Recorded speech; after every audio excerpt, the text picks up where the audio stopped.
deserves.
Right, guy. Thank you for the 20 months. Yeah, it's not good. It's not good.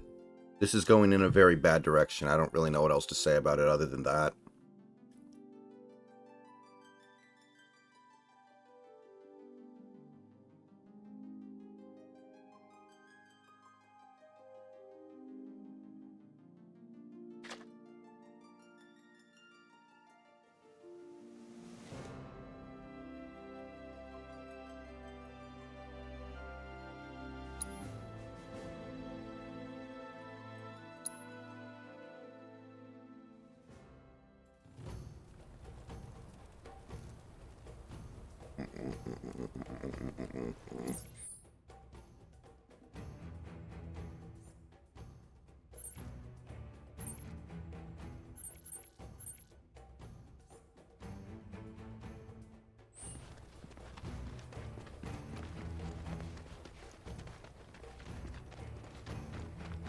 Yeah, I heard about Wu.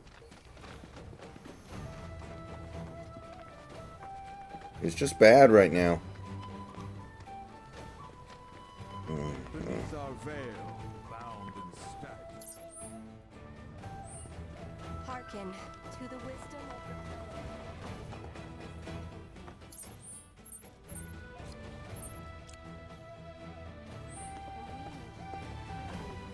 open ourselves to her. It is found within the soil beneath our the torch of cosmic care.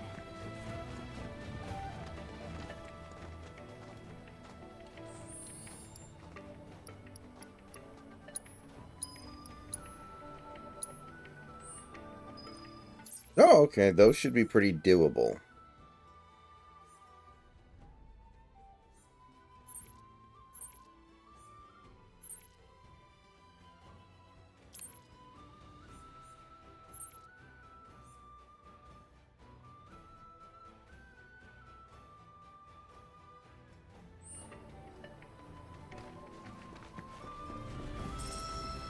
So this is the famous cave hotel.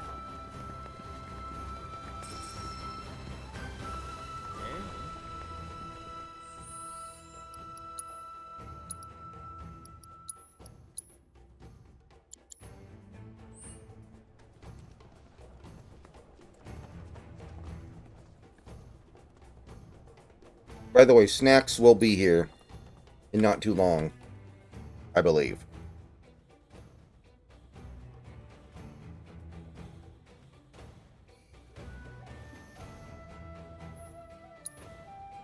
Well, death isn't scary at all.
Damn it, dude. How can I... God damn it, dude. I literally don't really have anything I can do. God damn, my hand sucks bad. Dude. This is so... bad, man. Fuck, man. Whatever.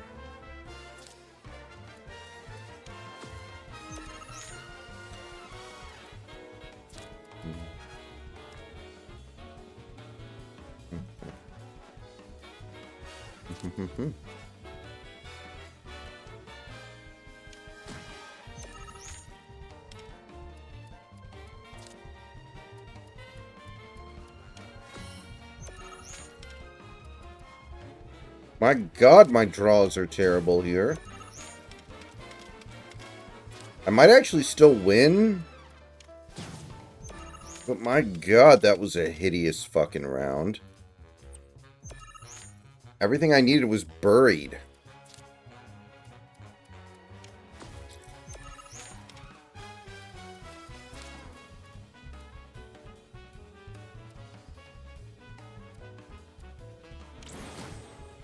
I think this is better.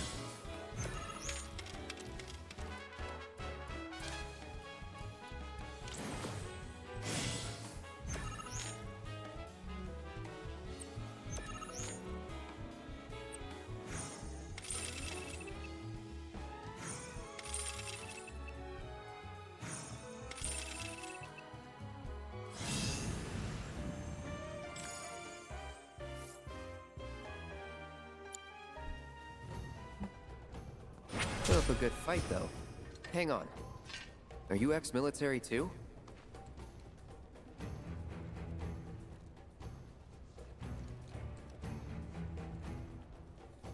Solid idea.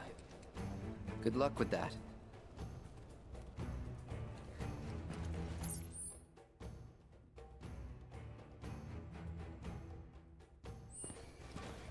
Welcome to the Sildra Inn. The canyon's By the boundless grace, of the and this meat.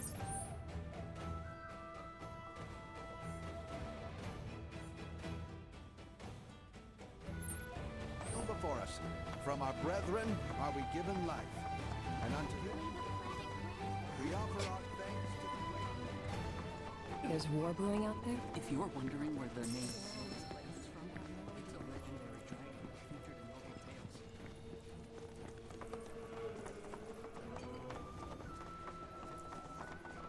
These dabblers who visit the Veil are students of planetology in name.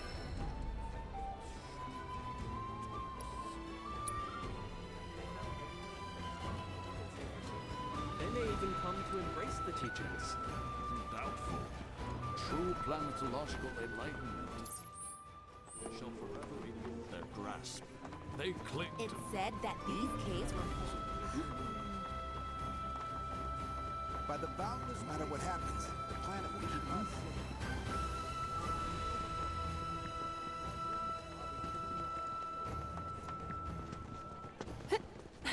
We offer our thanks to the Great Mother for the pleasure of sharing her fountain with others. Great Mother. All those souls. So the concert at the ours is the most storied establishment.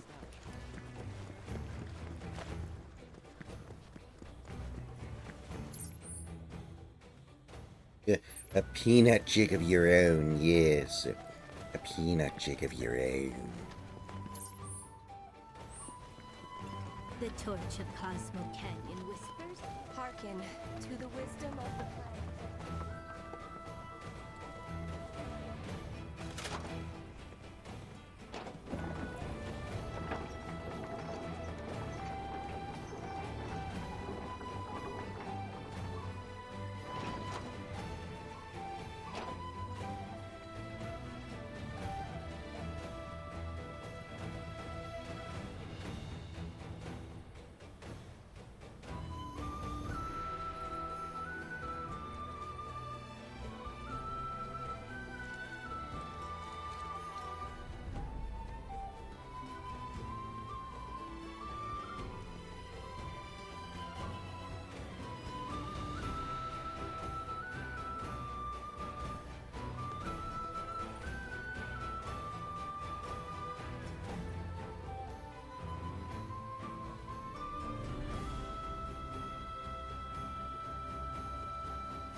Since time immemorial, these I went to a It's so great learning about planetology. All the time I've spent and learning has helped me. Wait, I still have to go up more?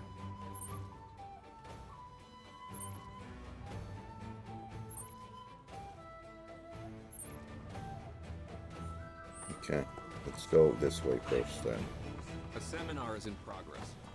Please be respectful. Such ill omens are by... Excuse me, is something wrong? Ah, you again. Nanaki's companions, yes? Forgive me, I've yet to introduce myself. I am Caesar, one of the Canyon's mentors. Now then, to answer your question, rather vile fiends have been sighted in the Vale. Ones believed to be portents of calamitous ruin. Really? The creatures have been observed on many occasions in times long since past. But always has our planet risen to the challenge, brought her might to bear and staved off disaster. It is through this unique celestial event that the planet provides us with proof of her victory. As you can see from these photographs, once the cataclysm has been averted and our world stands triumphant, gloriously resplendent comets grace the heavens. Huh. I don't see anything like that around here. Indeed.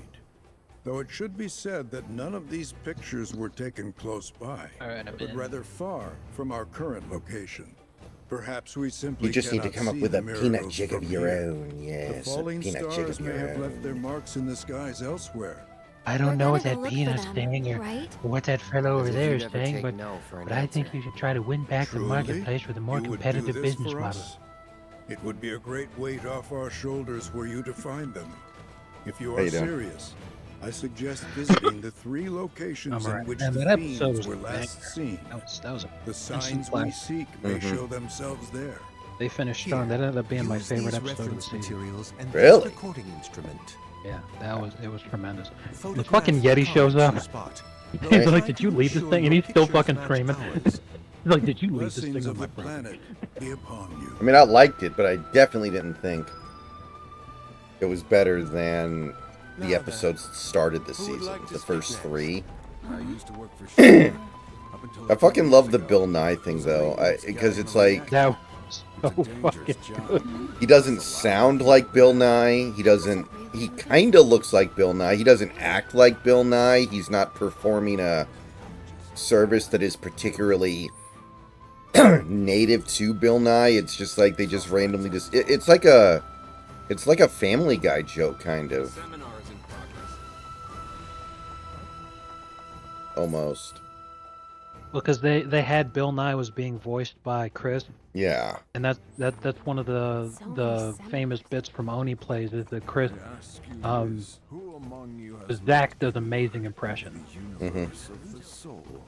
and Chris is terrible at impressions. So what he ends up doing is instead of changing his voice or mannerisms at all, it's just like, okay, here's my impression of this Fancy person. running He just goes, into you hello, here. I'm this person, Say, in the how exact about I same get a tone of shot voice. you giving thanks to the planet? Oh man.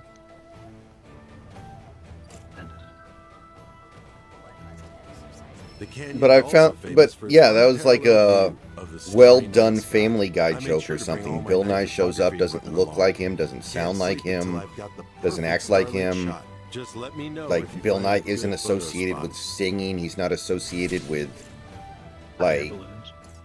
Yeah, he's not associated with, like, meditations on the nature of life and death. Unless you really want to reach and say, well, he's a scientist, but I don't really think of it that way.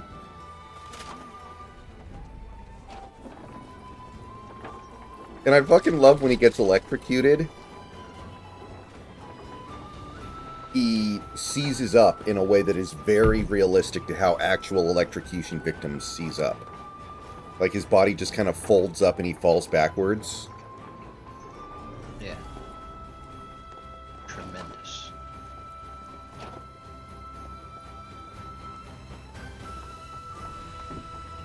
So that was Master Shake? I didn't catch that initially Yeah. because I didn't watch Aqua Teen Hunger Force. Yeah. So that would be the voice that would be saying thick fragrant bush. You know who else he voiced? Actually, I looked this up. Gaspacho in Shouter.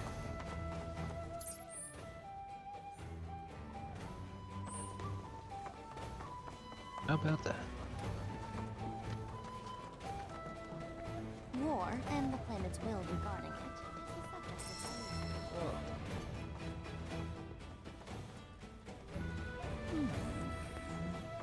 Now, where could it have So, what are you doing? sometime maybe this weekend, after we've had a chance to really let everything process and really think about things, we should do a tier list on stream of Smiling Friends episodes through the first 2 seasons. It wouldn't take that long, I don't think. I think it'd be fun. Yeah. Age? Not a bad idea. I don't know. Maybe you ought to let us handle Do it on a Saturday.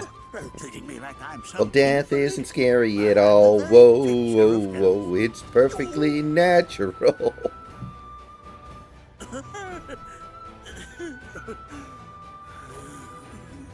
See what I mean? Just swallow your pride and let us take care of whatever it is. You stay and rest. I loved when Bill Nye's ghost shows up at the end, and the Mr. Boss is just like, I fucking love science. Because that's, you know, exactly the kind of empty platitudes that some people spit out. Like they join a Facebook group called I fucking love science, but they don't actually know anything about science. Like it doesn't mean anything. It's just something they say to try to sound like a quasi-intellectual. Right. Are you sure this is accurate? Reminds me of the famous comic. Let me see if I can find it right now. In one location for long. Indeed, such events move periodically. Nothing unusual about that in the least. However, it is not their positions which trouble me. Rather, what the survey team has reported. Perhaps this fact-finding expedition of ours will clear things up. It's right here. I would have you visit this site first. There, measure the Mako frequency using this meter of mine. All right, will do.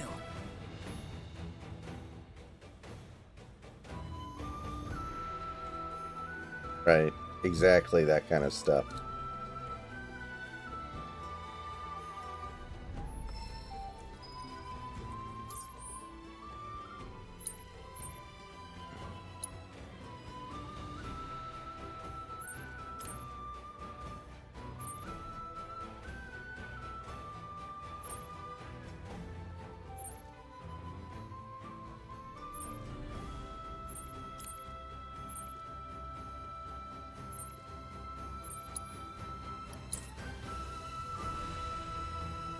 Yeah, I'm familiar with some of the Dr. Disrespect stuff that came out earlier today. I'm aware of most of it. What came out? Well, it was a couple days ago. There was a bunch of leaks about how, I guess, in 2017 he was DMing a minor or whispering with a minor on Twitch or something. And he came out today and basically was like, yeah, it's true. Oh boy. But he's trying to do, like, you know, the whole, you know, oh, I didn't know she was a minor. Or, you know, I wasn't taking the things I was saying seriously. And he got dropped by all of his sponsors, and, you know how it goes. You know how this goes. Yeah.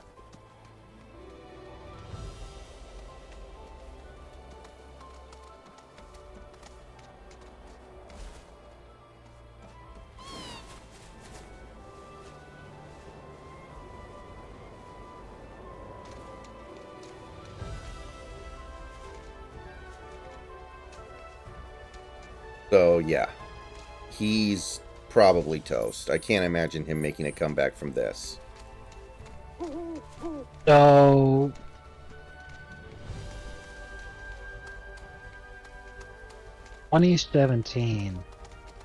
that was also when he announced that he'd been We are gonna cheating check on out his that wife. spring, Right. So I believe it. That he was up to no good.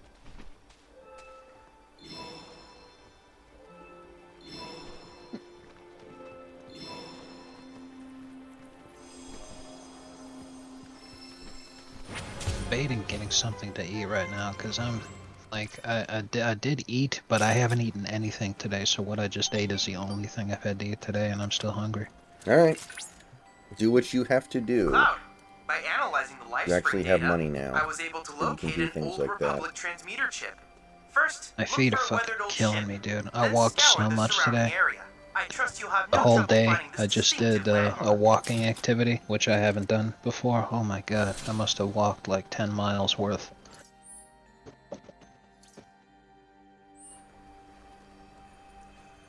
My feet are killing me. I've had those days before. I know what you're talking about. The good news is we can still talk about sports on this stream with you because you're not Yay! gonna... The good guys won. Exactly. So, good news. Yeah. I said in the Discord chat, for in the basketball channel, about the Knicks, because they said, they're expected to re-sign OG, whatever his name is. And a newbie. Yeah, I just don't want to try to pronounce it. Mm-hmm. So they're going to re-sign him, but it's going to make re-signing Hartenstein a lot more difficult. And I'm like, that's the wrong choice to make. Because, you know, OG might be their second best player, but they just upgraded at his position with Mikal Bridges. And the thought process is that they want to have a bunch of elite wings to compete with Boston. And I'm all like, that's insanely retarded. Because Boston has always been about the strength of their front court play. That's why they're so dominant. It's fucking Al Horford. And then they picked up Porzingis to make it even worse. Hartenstein is very good. Now, he's not better than OG, but a good center is a lot more rare than a good wing. Re-sign Hartenstein, and if OG doesn't want to take what you have left to offer, let him walk. I feel like, yeah, whatever, man, we tried. But he's the priority to keep. Because without that, you know, what happens when they match up with Boston in the playoffs? They get fucking raped by whoever, you know, is playing center at the time. Nah, I don't think that's smart. I knew Mikal Bridges was good. I didn't think he was 6 first-round picks good. I don't think he's worth that either. However, the Knicks don't value their draft picks, and they haven't for a long time. So, whatever. I mean, I guess they haven't really made a good draft pick in quite some time, so maybe that's the right strategy. Like, when was the last time the Knicks made a good draft pick? Kristaps Porzingis. Right, and he wasn't good for them, really.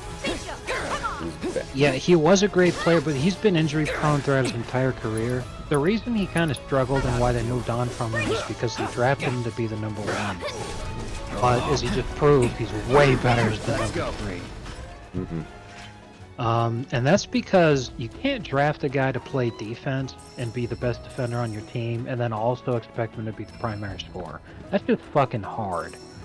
Like, it's like a once-in-a-generation guy who can actually put out that level of effort without collapsing. So if you want him to be, you know, a defensive juggernaut, he can be, but you gotta understand that he's not going to be scoring a ton. He'll still score points, obviously, but, you know, having him be the third option is way better for your team. Either that or just say, now I know you love playing defense and, you know, your defense is really good and everything, but we want you to focus on scoring and, you know, maybe let some of those plays go. I don't know. But yeah, that one thing I showed you a while ago, the meme with Flip Saunders, rest in peace. Yeah, I remember that. Getting ready to draft Carl Anthony Towns. Instead, he drops the base. He drafts Porzingis. That's all. Like, I bet they fucking wish they did now. Cat's a new Well, this isn't bitch boy. Porzingis and bitch. You're mine. Bring it. JJ Redick's camp denies that he ever used the N-word per TMZ. Now, that's just not believable. Exactly. You do not want to. That just tells us that the situation is completely true. Yeah. Because you can't, at least sit there and say, I've said it in my private life many times, even though I haven't said it in this particular instance he's accusing me of. Like, that's fine. But don't sit there and fucking pull everybody's put about, oh, I've never used that You word. sure It's you wanna forbidden. fight? It's kind of fucking retard you think people are. He's a white guy who went to Duke and plays basketball. He's definitely said it. Exactly. Especially if you knew the lacrosse pitch. You forget how long that is. This one's for you. That's that. Come on. Oh, man. The meme could become reality then. Where Oscar stands behind the Lakers coach and calls LeBron a... Going up. Now that I've cracked Moving on then. I'm on it. Well, maybe you are.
I'll not write the script he described as it contains offensive language. Ooh. You'll give in eventually, Grok. You may as well just give in now. Oh, nice. They upgraded it. Now it only requires one attempt to get it to fuck. Chocobo, choco, chocobo. I'm on a chocobo. You're on a chocobo.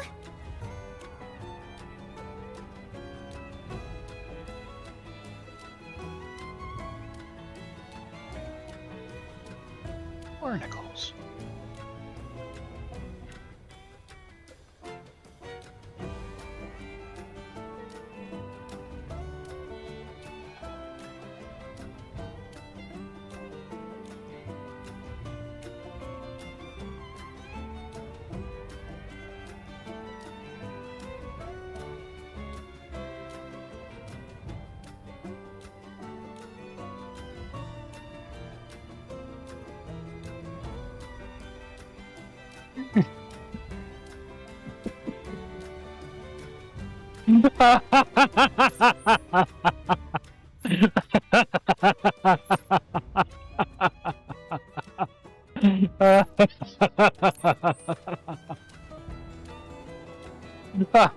Oh my god, this is one of the best it's ever made.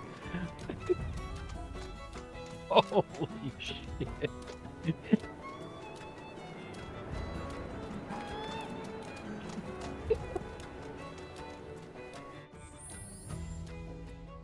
Oh my god.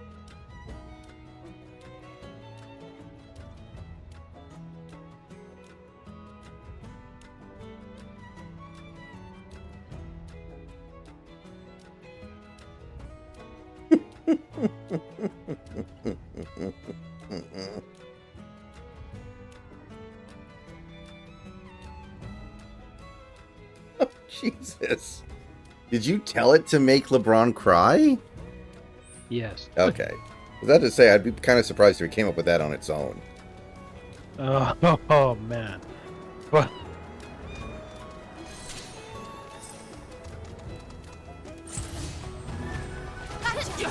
I definitely didn't tell it to have JJ say that with LeBron.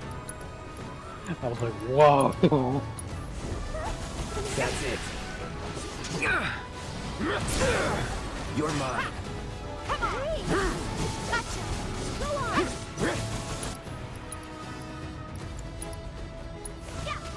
Calling lightning.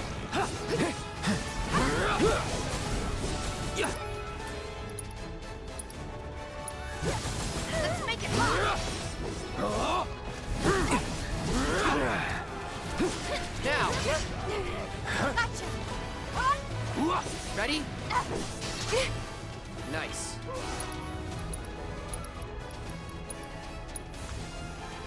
All good. Get him. That'll do. Going in. No more playing nice. Still here. You mean those daffodils that grow out of my nuclear waste? You're out of luck.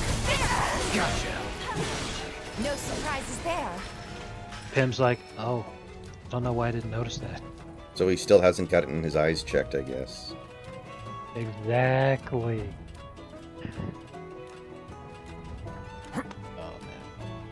I've actually been like rewatching the series in the background on almost like a loop while playing like The Sims 3 and stuff. And when you rewatch these episodes enough, you pick up on so many little things that you didn't pick up on initially. Like the narrator for the Mr. Frog campaign ad is William Worm. And the voice of the little devil that's keeping Charlie prisoner in hell at the start of episode 8 is the exact same voice that he uses for Professor Psychotic. Like little things like that that you don't necessarily catch the first time. I think you gotta come up with right now what you think is the best moment in the season. I think I can already guess yours, but for mine, I think the best moment in the season is when they visit the CEO to try to talk him into putting Gwembo back in the game. Yeah. Gwembly, whatever, back in the game.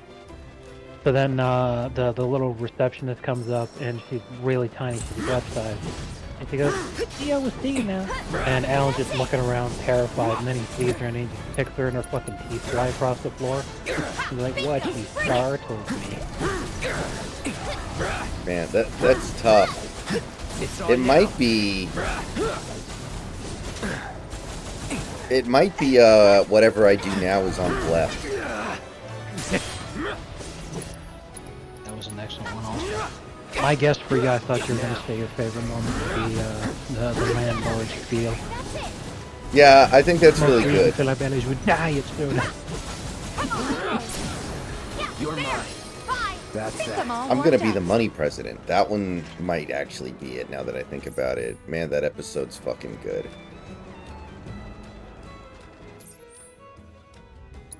Hello, America. I'm gonna be the money president. Each and every one of yous.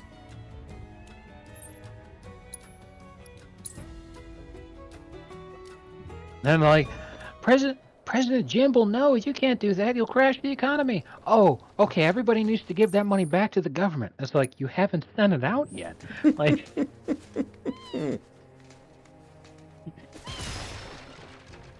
dude, check the news. Doesn't matter what channel. Tremendous.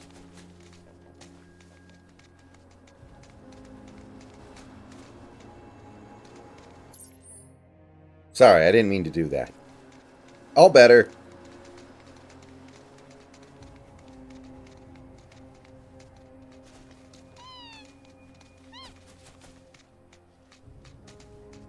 even though it's censored, even though for whatever reason, even on HBO Max, it's censored. When Jimbles is doing the debate, and he says, like, let's face it, I'm a retard. He just says that. And he doesn't really have any kind of like a, yeah, but type thing. He's just like, yeah, I'm a retard, so you should vote for me. And it works. As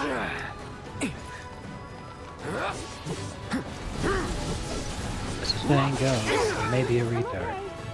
Sorry. What I want to know is how he became vice president in the first place, because he doesn't like politics. That, you know, Stay strong, okay? the vice presidential pick very rarely matters. And usually the party just puts you in there. My assumption, if we just take this seriously for a moment, even though you know we shouldn't, but if we do take it seriously for a moment, my assumption would be that the party asked the guy who had him as his VP on the ticket to have him as his VP because they figured if anything happens to the guy, then Jimbo becomes president. He'll be easy to control.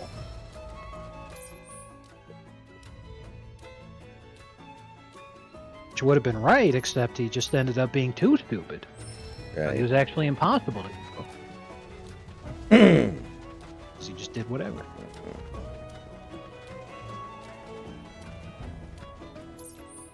Whatever I do now is on Glap. Based.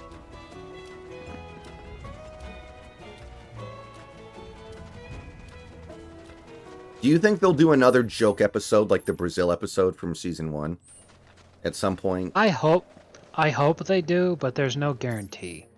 However, if they do, then I think it'll like the season outlines that they do. Mm-hmm. Like how every 4th episode's a Halloween episode, every 8th episode is the Christmas episode. Right. I think if they do a 9th episode that's a joke again, then it'll show that they'll always do a 9-episode season where the 9th episode's a joke. Right. We'll find out.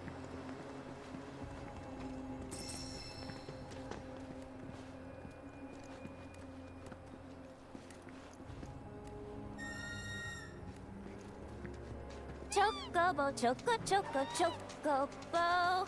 I'm on a chocobo. You're on a chocobo. Yeah, I told you that the Renaissance men were coming to town, and you didn't believe me. Oh, what a great idea. Not. Why did you invite us here if you're not going to listen to any of our advice? Exactly. Yeah, I love the way that the boss was mocking Reagan's proposal, even though it was, like, sound. Right. I guess the only fair explanation would be he didn't explain how to do it. He was just like, do this.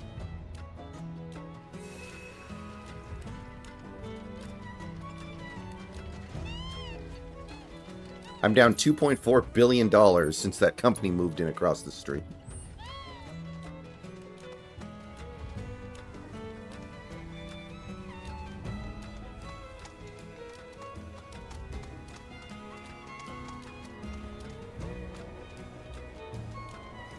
And none of you chuds are leaving until you realize you're being made fun of.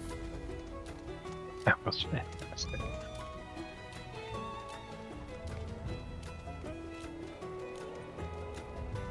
I mean, honestly, it's been obvious since the 2nd episode that Charlie is some denomination of Christianity, and he takes it at least somewhat seriously.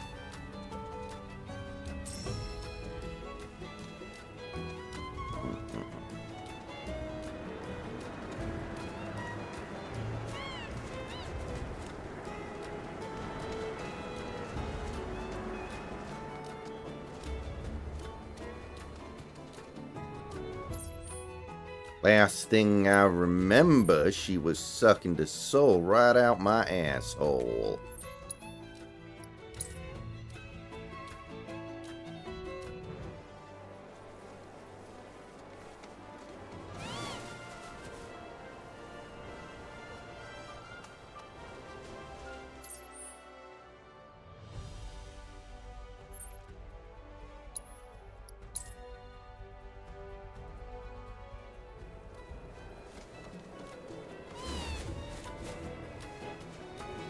You know the scene where Alan's landlord kills himself. Yeah. Or attempts to and ends up failing ultimately. Well, it was hilarious either way, but this one of those situations of like great details is that Alan steps in it a little bit. Yeah. With his left foot, and he leaves bloody footprints behind, but they're only half size because only half his foot steps in. Yeah, I have actually noticed that. And when he even lifts his fucking foot up in his walking animation after he steps in it, that back half of his foot is bloody. That's incredible attention to detail.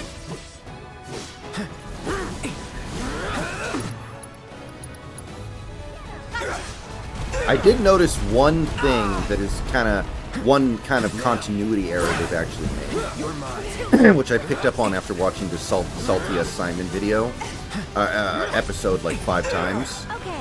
At the end of the video, at the end of the episode, when they leave the restaurant, Tim doesn't have the rash on his arm anymore. When he had it like 20 seconds prior, when they were watching the videotape. But other than that, I mean, they keep things really clean there. And you get the sense that continuity matters to them. Like, I'm very confident that at some point the fact that the Earth is flat is going to come back and play into an episode. Because I don't think they would... Like, Family Guy would do a gag like that and then never refer to it again. But I think Smiling Friends is going to do something with that. Because that seems to be the way they want to do things.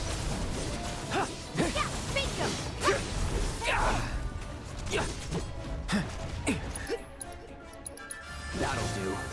I could do that again.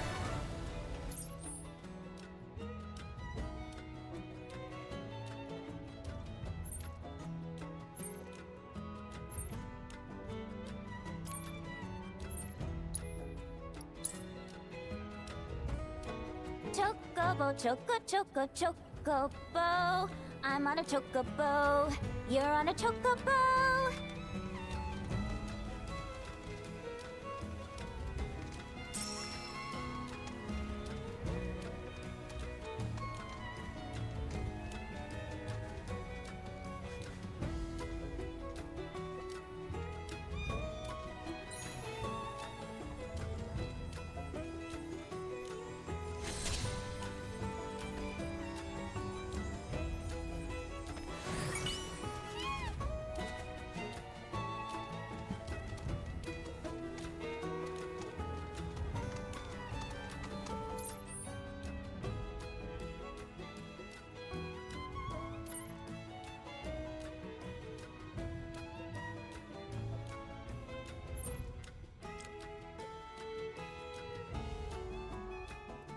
We don't need corn, you moron. We need bombs, not corn. Send bombs, you idiot.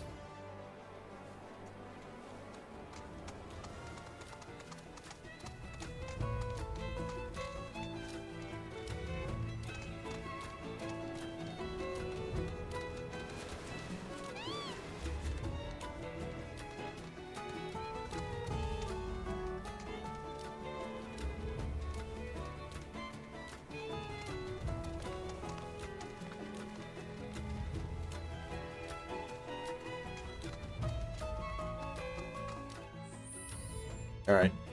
I'll be right back, everybody.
Right.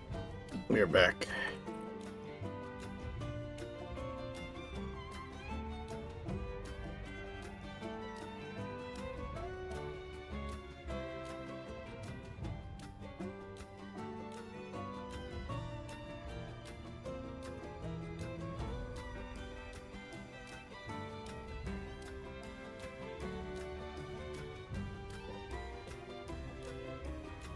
So overall, which would you say you liked better, season 1 or season 2? Probably season 1. Mm-hmm. Not that season 2 was bad or anything.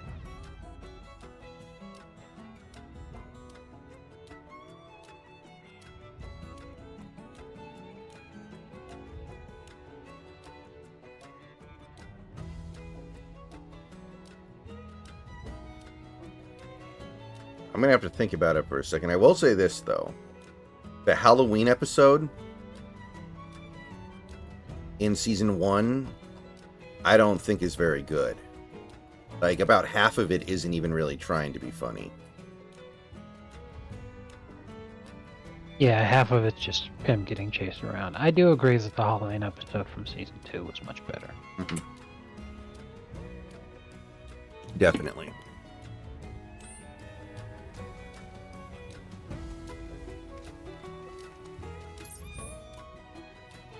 Huh.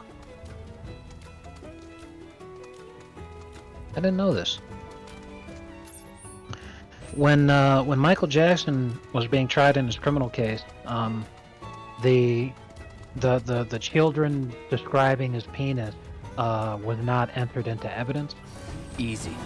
Because while no one ever said it publicly and no one was ever going to divulge this kind of information, the autopsy did. Apparently, the child said that Michael was circumcised, but he was not. So that kind of immediately tells you that it was complete bullshit. Yeah. So it's really easy to see how he was acquitted, but it's like, nah. Let's go. If the public had known that, public perception probably would have been very different. Because was never in doubt. Jewish record company executives wanted to destroy his reputation so that they'd be able to purchase the music that he had licensed. Not his own, but he was the owner of Elvis's legacy, basically. Mm-hmm. He's basically the biggest Elvis superfan of all time. He used his money to buy the rights to Elvis's music licenses. Mm-hmm. And married his fucking daughter, so like... basically the biggest Elvis superfan of all time. You know, I really wouldn't draw too much of a connection between Michael Jackson's music and Elvis's music, so that's kind of interesting. Not that that necessarily means anything, of course, but like, I don't think Elvis's music and Michael Jackson's music have all that much in common. Yeah, they're pretty far apart.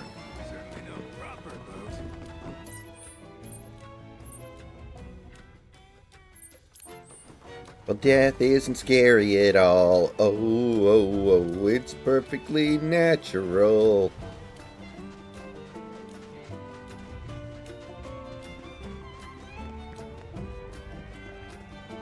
Yeah, Lightning, we were talking about the trade earlier. I know Bridges is good. I didn't get the sense he was worth 6 first-round picks. But I guess the Knicks are just like, you know, fuck them picks.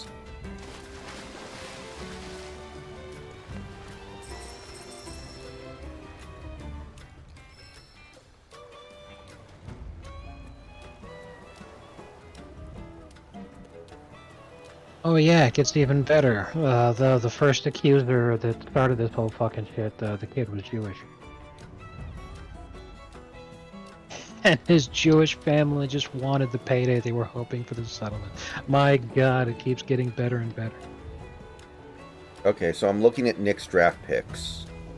Obi Toppin was okay, but he had his best year last year now that he's not on the Knicks anymore. RJ Barrett was really good, but he's not on the Knicks anymore. They traded him to Toronto. I guess that's a good pick. Kevin Knox, Frank Ntilikina. Yeah, Porzingis. Cleanthony Early, remember him?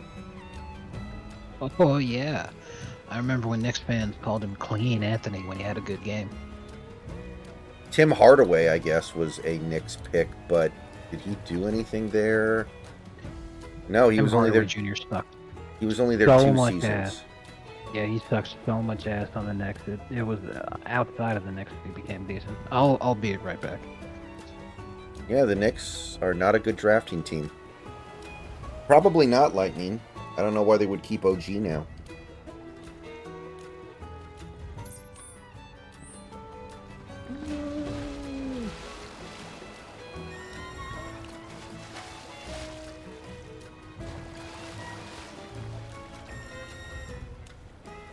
Chocobo, choco, choco, choco. Bo, I'm on a chocobo. You're on a chocobo.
Boston sucks.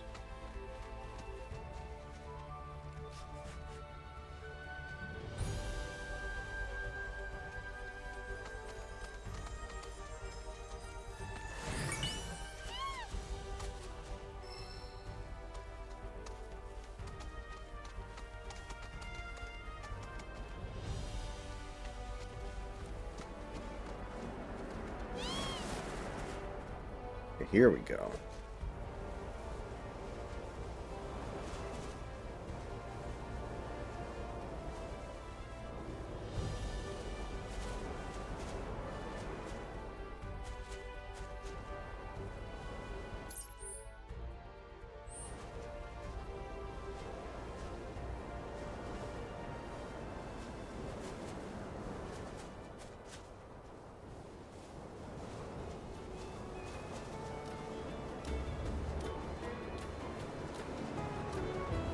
Oh, you grim and you gnarly, man.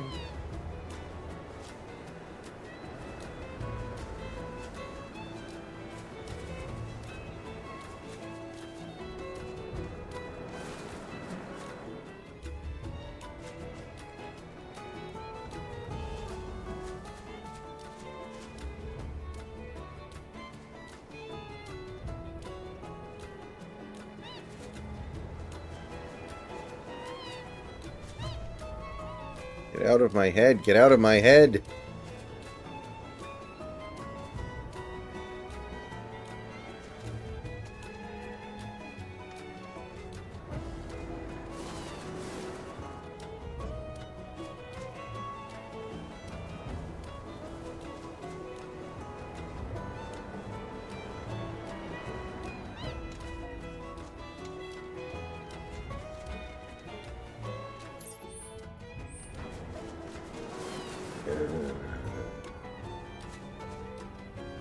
Happy?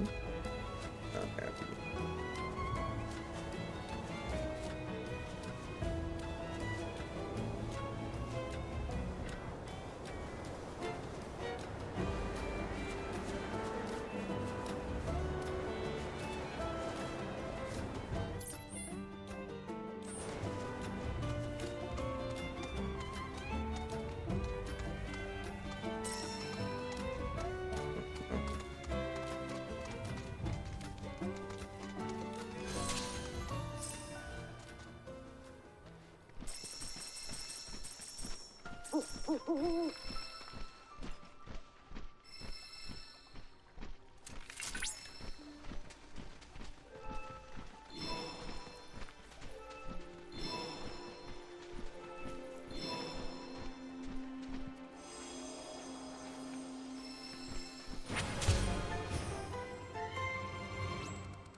Yeah, I don't know. I'm still trying to come to grips with the fact that I just watched Bill Nye the freaking Science Guy, like, pass right in front of us.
I hate this red thing. I spit on you.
Ew, Pim, you are so stupid, right, babe?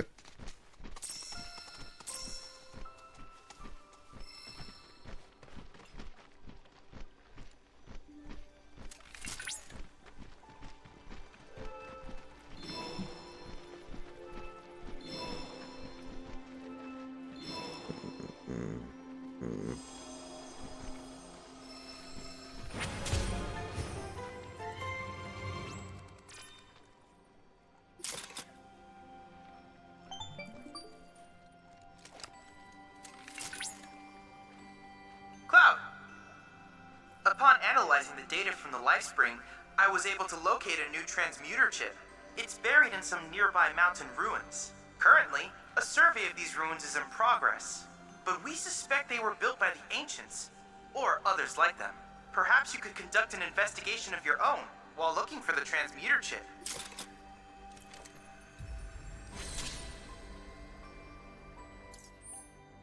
Death isn't scary at all.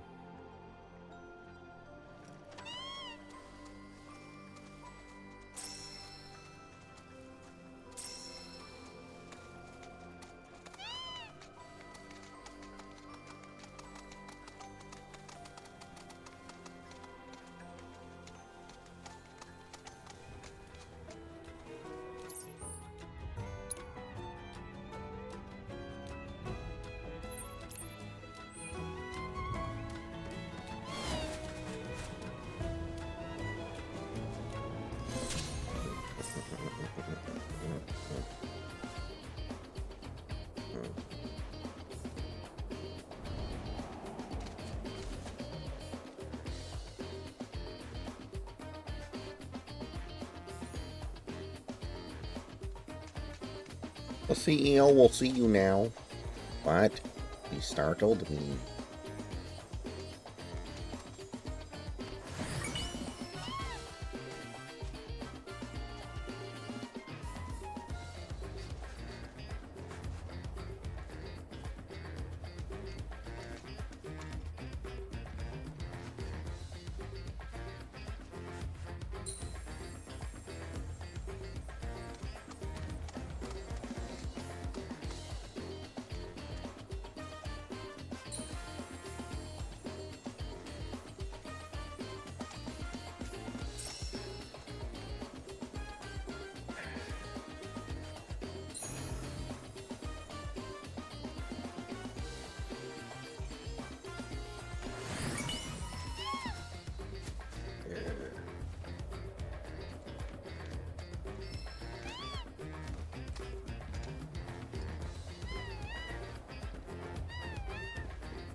Let's finish this.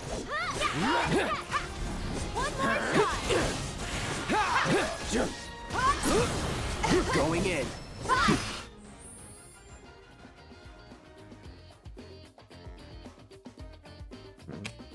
Nothing to it.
Chocobo, choco, chocobo.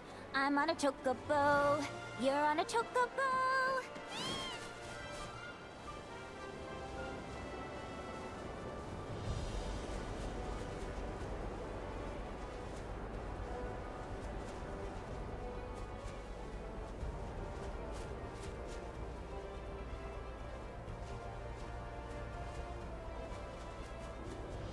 Hey, Austin. God damn it. Bleep. Come on. It's right there. Oh, come on. We were right there.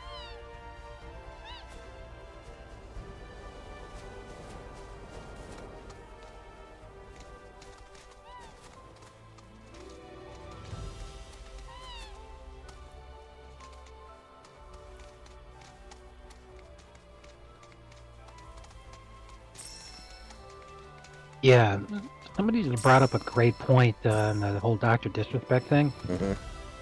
If you remember, and I don't blame you for not remembering because it was 7 years ago, or a number of years ago, regardless, whatever. But after he got banned off of Twitch for allegedly this whole thing, Doc sued Twitch. Yes, he did. I do remember this because Darkside Phil talks about it constantly. Yeah, and then Twitch settled. Yeah, they did. So if they allegedly had these, oh yeah, well Doc was hitting on a kid and all this other shit, why didn't they fucking... They would have easily won that case.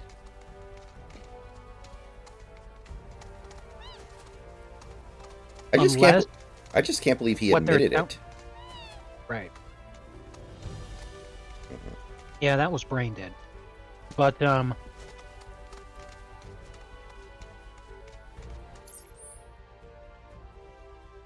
yeah, obviously what people are imagining is not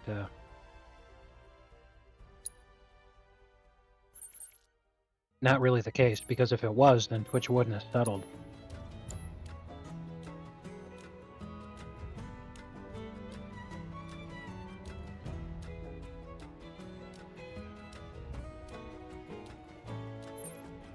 I don't think Snacks even owns any Miami Heat merchandise, so I don't think he's going to buy any Florida Panthers merchandise.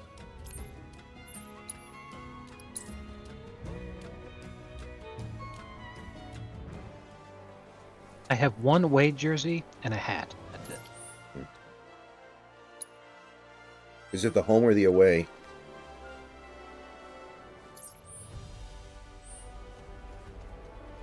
Jersey. Sorry, you asked right when I was chewing. It's away. So yeah, the black one. There's not really much difference because Miami's had the same style of away jersey for basically almost 20 years at this point. But it's from when Adidas was still doing the jerseys. It doesn't have the swoosh on it. And that Nike shit. The only jersey I own. I don't like wearing jerseys, I'll say that much. I think they're incredibly uncomfortable.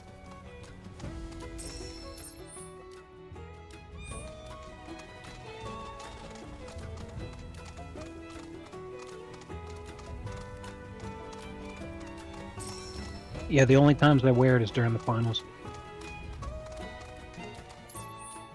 If we make it, of course.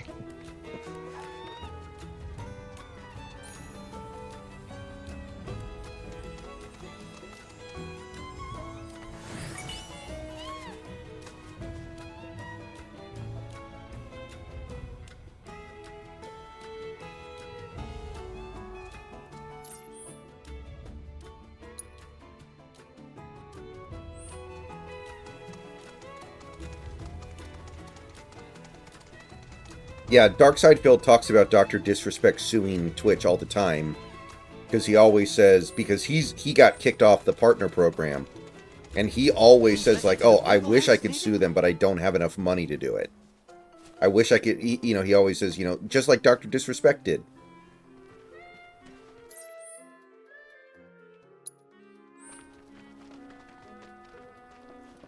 Well, do you remember what he did that one time he went to, I think it might have been like E3, where he was going into the bathroom and reporting people peeing? Well, that wasn't what he was doing so much as, for whatever dumbass reason, they thought it would be funny to go into the bathroom with the camera, but a whole bunch of people in there did not consent to that. Yeah. Plus, it's a bathroom, so, you know, they got their wiener out. They got in huge trouble over that, but that wasn't the intention, was to record people. Would you mind rounding up all the Mooglets for me? Yeah, that was really dumb. Yeah. That was bad.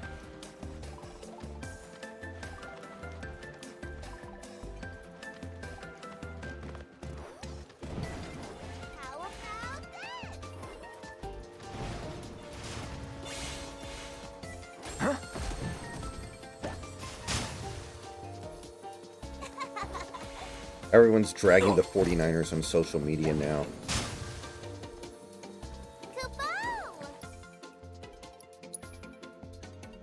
Who's the best Mega Streamer? Might be Moist Critical.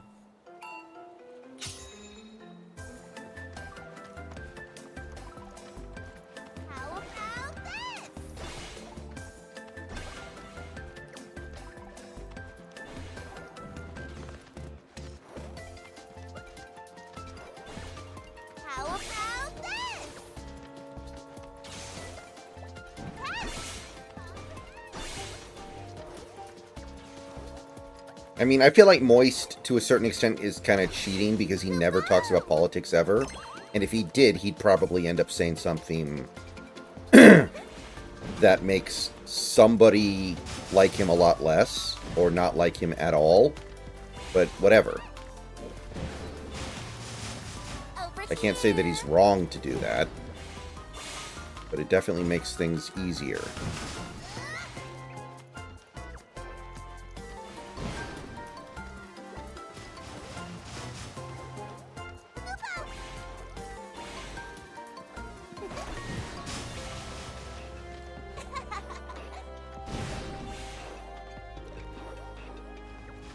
Yes, and I got my cheese back. Nom.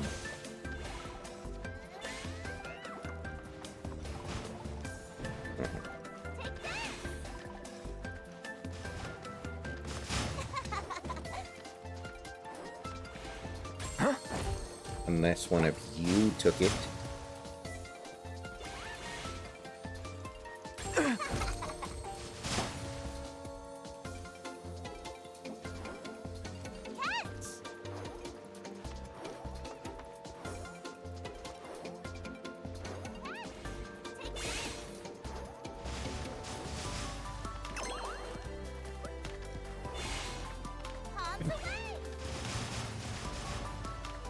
You know that scene in the first episode where they're at Pim's family's house? And the mom and dad are screaming at each other? The dad says, "Would you shut the fuck up, woman? I was down in the bloody mines for 14 hours today." Yeah, I love that. The first several times I saw... I'm sit down at the dinner table like a fucking family. Oh, will you shut the fuck up, woman? The first time I saw that scene, and the first several times after, I thought he said, "I was down in the bloody mines for 48 hours today," which I thought was really funny. Because, like, that's impossible. And indicates that either Smiling Friends World operates on a different clock than the real world, or that he's exaggerating for comedic effect, or that he literally just finished a 48-hour shift.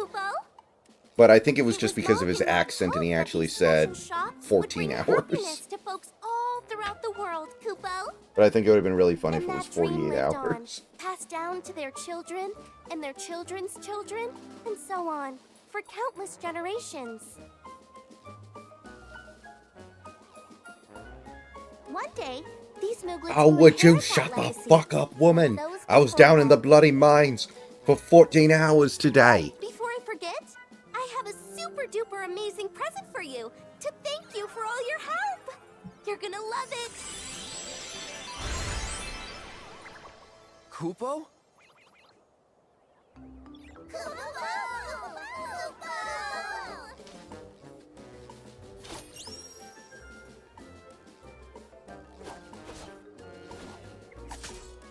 Kupo. Go on now, be good hosts and show our guest how it's done. 9/11 multiverse, oh god.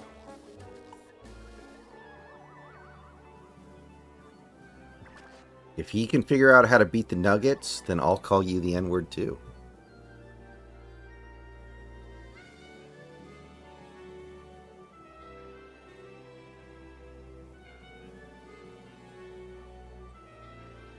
Did you see the 7'3" Chinese female basketball player? I did see that thing that you sent me, yeah. Dude, that's fucking horrifying. That's going to, like, break the sport. My question is, was that Yao's daughter? Kupo Po. You almost feel like it would have to be.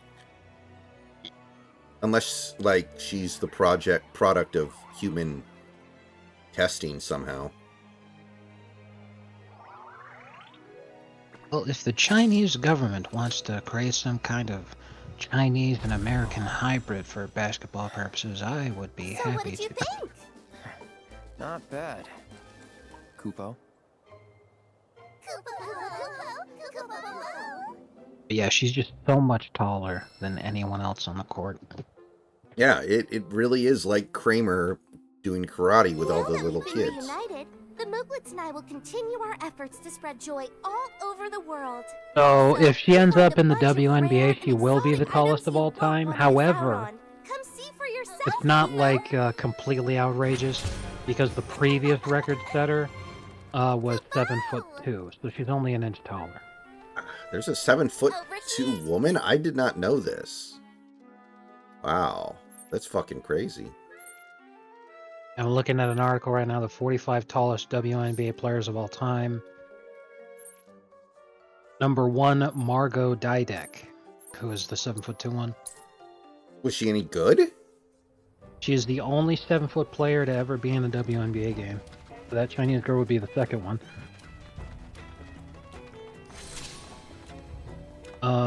She's in the top 50 greatest WNBA players of all time. Okay. She was drafted in the 1998 WNBA draft, so let me check.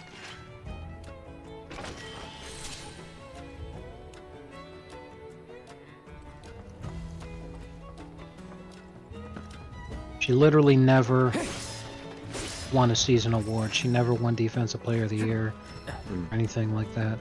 Maybe she just Her couldn't career- move well. She was like George Marizen. I can only assume so. Her career average is per game is 10 points and 6.5 rebounds. So being the only 7-foot WNBA player ever and only averaging like her season high for her career was 8.7 rebounds per game. Man, it's like, bro.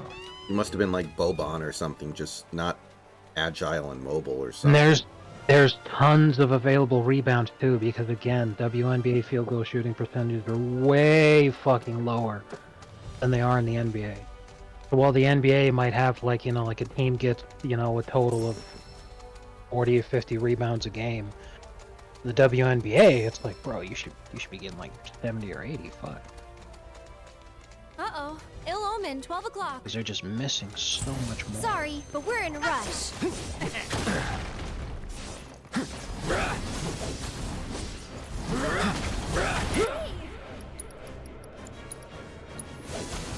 Bingo. I don't know if she's a Hall of Famer.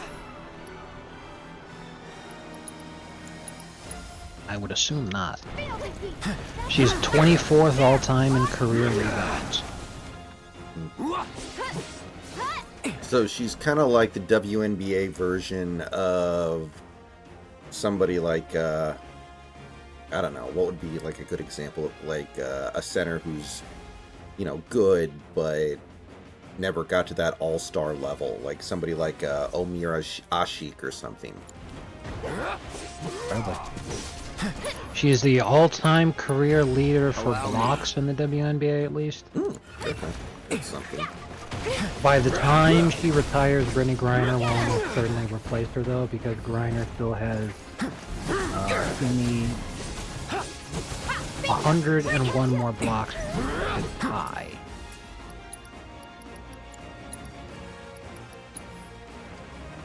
Brittany Griner has been consistently getting like at least 50 blocks a season for the last Get him! Bundle up. It's on now. 7 seasons. 6 games in, she's already got 10. Gotta be careful. She should be like Bill Russell, man. She should be getting like 20 blocks. No, I agree with you, because Brittany Griner in her second season, when she actually cared, and remember, this is I'm pretty sure this is when she wins the championship.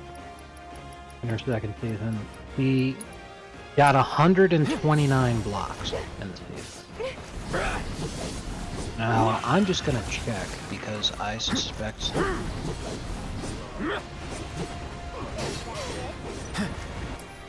I was right. Yep. That's actually the WNBA career record for blocks in the season. Yeah. 129. And she got that in her second season. So yeah, she could very easily have been the Bill Russell of the WNBA. The Bill Russell and the Wilt Chamberlain combined. The winningest as Bill Russell and dominant as Wilt Chamberlain. And instead she was just like, look at all this money I made. I don't care anymore. But she basically ended up being the WNBA's version of Shaq, only without the dominance. Without like the 1 year where she proved how, like Shaq had the 1 year where he just decided to actually really give a shit. Right. Don't overdo it. When he was in his prime, he gave a shit when he first got traded to Miami, but then he wasn't the same player. Oh, this would be actually a great comparison. She's a WNBA's Dwight Howard.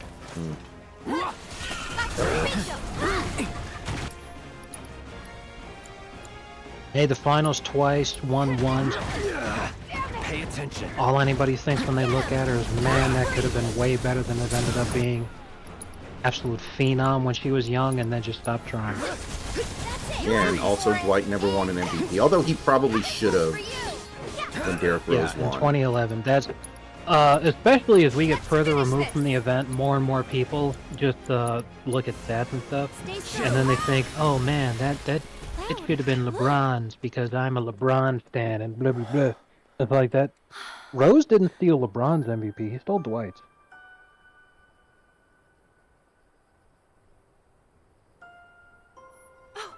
Which is especially sad because if Dwight won it, it would have been one of the rare fucking times where someone wins MVP and Defensive Player of the Year in the same season. Mm-hmm.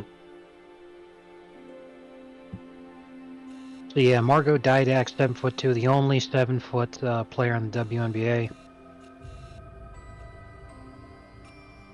And the fourth tallest WNBA player of all time is actually Brittany Griner at 6'9". So she'd definitely come in and be the tallest ever, and only the second who's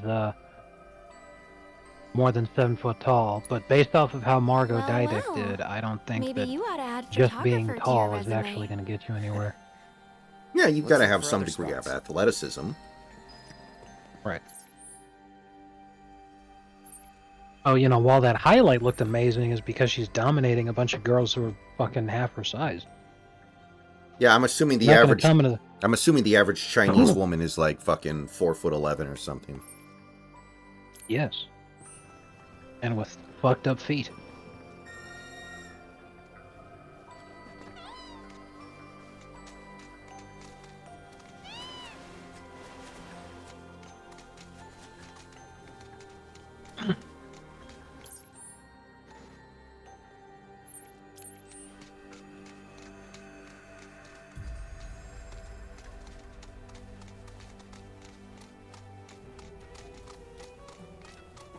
Oh, okay.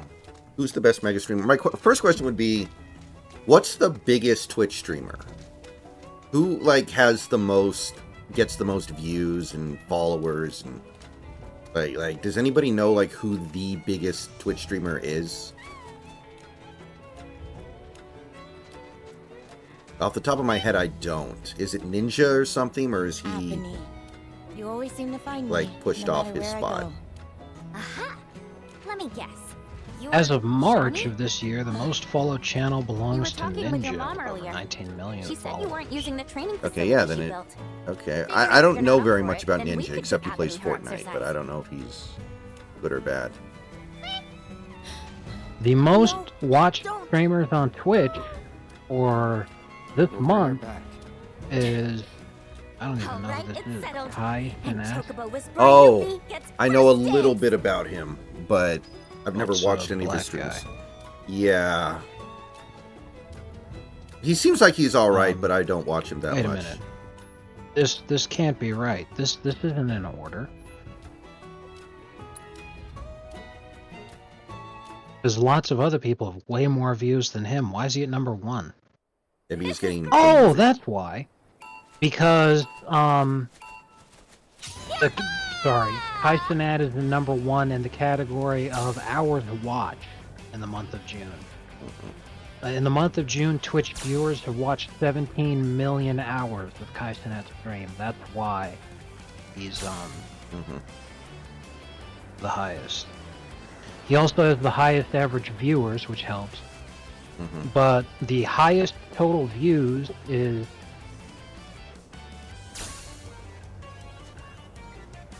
Fextra Life, which I think may not count. Let me see. Fextra Life is a gaming community and game news source fueled by a ton of dedicated blah blah blah blah blah. They're like way out in front.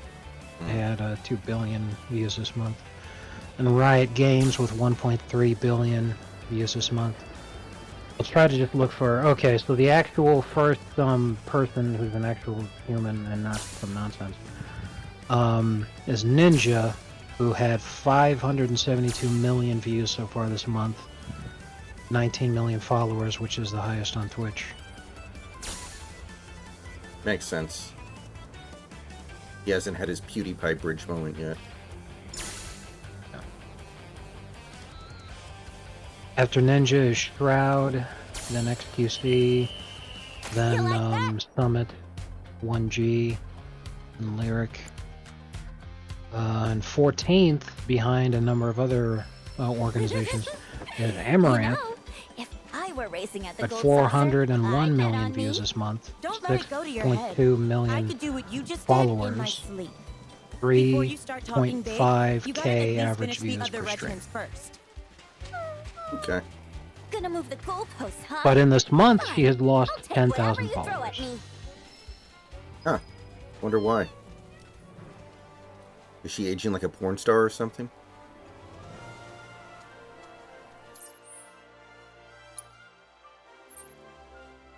I had to guess, probably a lot of people who follow her over the years are bots. Mm. And they're just knocking them out. Man. I don't know. There was a brief moment where it really seemed like the whole website was going to get taken over by titty streamers. Speaking of titty streamers, I'm looking at a tweet right now which is showing a bunch of Twitch streamers. Mm-hmm. The tweet says, content creators all agree, get politically involved, make change. And a lot of people are talking about how they're disgraceful looking and disgusting. Mm-hmm. So one person says, oops, all biological males. There are 1, 2, 3, 4, 5 attempts at being a woman in the picture. I'm assuming at least 2 of them are trans, maybe 3. But the most obvious tranny there is also the one who's wearing a transparent top with no bra. And that sad, pathetic, disgraceful attempt at titties is literally just what a guy looks like when he has gynecomastia. Which, when you think about it, is exactly what male to female transgender who doesn't get breast implants is exactly what their tits would look like. Because they are just a man who has gynecomastia.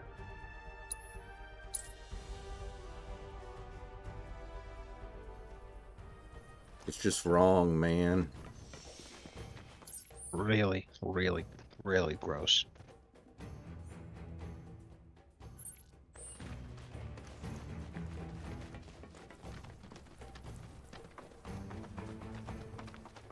America has a fucking fentanyl problem.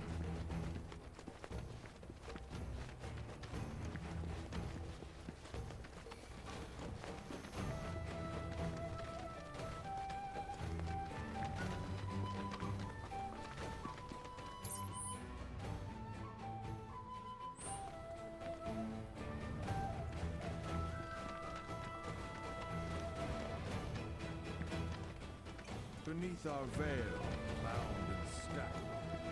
Hearken to the wisdom of the Alright, I'm gonna go to bed in an hour. So this is my last hour. Alright.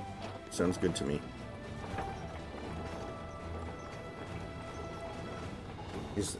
What time do you typically get up on your workday, since I know you don't have to be there until kind of later? 9:30 gives me 90 minutes to wake up and get ready for work, then I leave at 11. It takes me like 35 or 40 minutes to get there, so then, you know, I give myself a 20-minute cushion because I'm like, what if there's a car accident? What if there's road construction? What if, you know, whatever. And one day so far that actually ended up coming in super handy because there was road construction. They shut traffic down to one lane. I got there with 5 minutes to spare, and I was like, man, I'd have been late. Mm-hmm. So, nothing new with your situation? Say it again, sorry, I started watching the YouTube video, it took a minute to pause it. Oh, no, nothing new with your situation. Vis-a-vis the, you know, next door, Oh. Okay.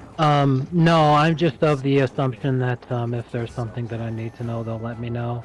And I'll ask my dad more about it when it's the weekend, but pretty much, like, this is just my day. Like I said, I wake up at 9:30, I give myself 90 minutes to get ready for work, which is mostly just waking up. Like, I check messages and just wake up, then take a shower, get dressed, get ready to go.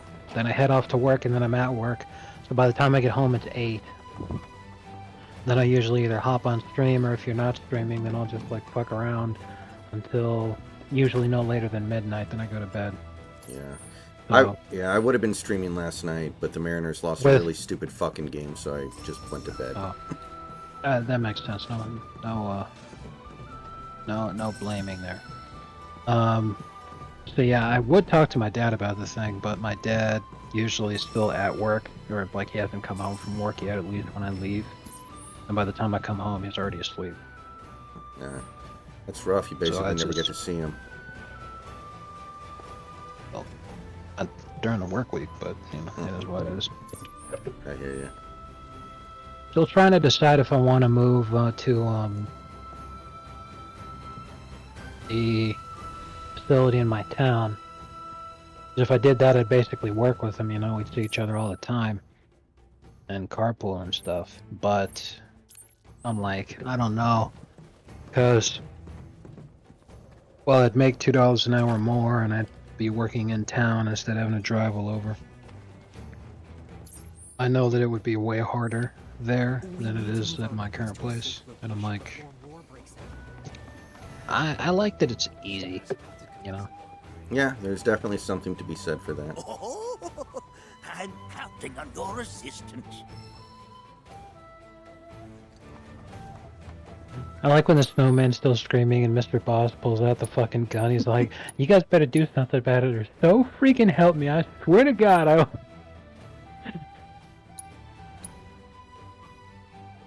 I like how Pym gets so attached to some hideous, disgusting. That's why I love this episode so much. It's just like the way that everyone was so upbeat. So even when everyone's all pissed off and fucking furious because of Rodden screaming constantly, Alan's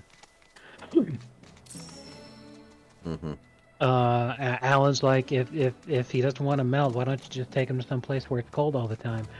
And then everyone's all happy, and they all just start smiling and laughing, and everyone's happy. I'm like, I love that.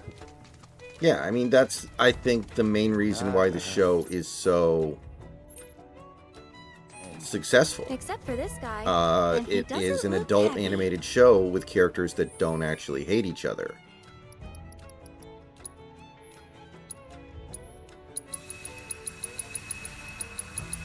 Like, I don't know if Rick and Morty actually dislike each other, but it kind of seems like it sometimes, you know? Yeah.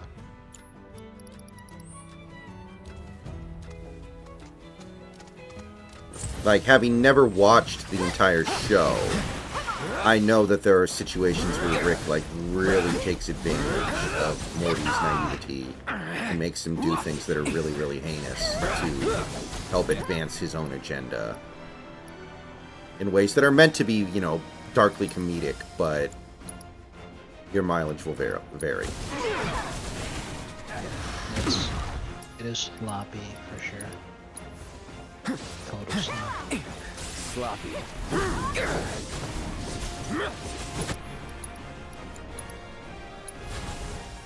Calling ice. You're done. Still here. One more. Come on. Cool.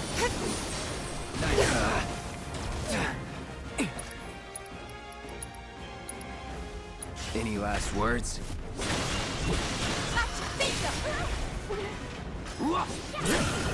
You're mine. Mr. Blinko, a Blinko stand. You were supposed to condemn him. What? Here it comes. Second link. For you. Gotcha.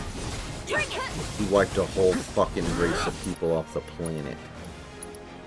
Well, I wouldn't really call them people. Never again.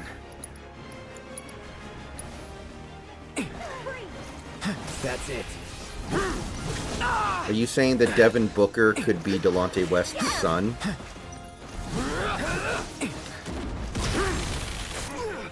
Devin Booker's mom is LeBron's mom? That'd be pretty odd. No one's ever mentioned it until right now. They're like, oh, by the way, Devin Booker's dad president.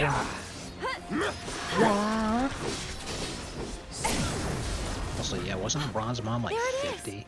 Hurry, Cloud. Get the camera. Yeah, something like that. Not good.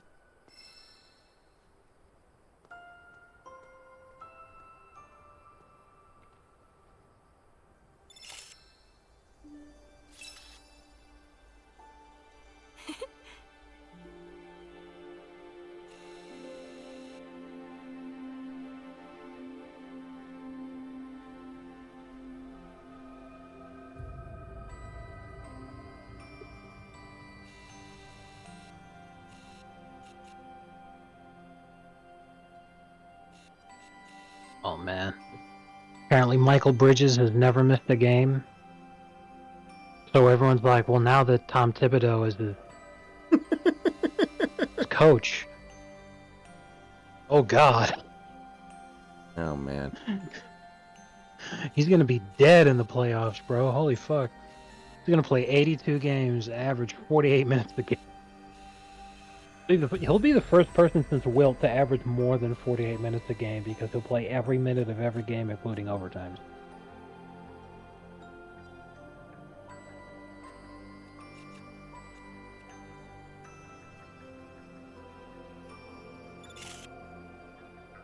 This is spot on, Cloud. Man. Okay, 2 down. Just one more left. It's so weird to actually want a Let's New go. York sports team to do well, but I think it is about time the Knicks did something of, like, of something. Like, them being this irrelevant for this long doesn't feel right. Kind of like how I hate the Raiders, but I want the Raiders to actually make some kind of a deep run at some point, because it doesn't feel right for the Raiders to be irrelevant for this long a period of time.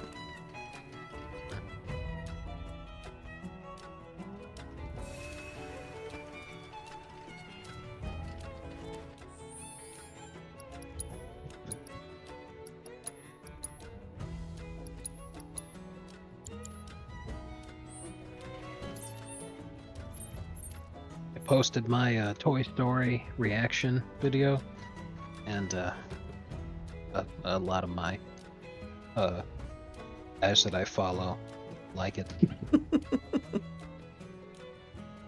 I'm like, yay!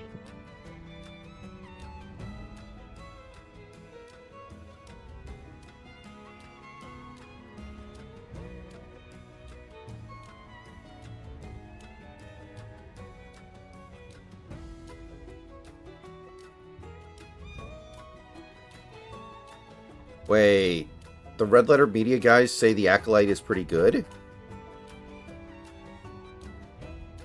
I would be very surprised if they actually believe that. I would be very surprised if they're caping up for the Acolyte.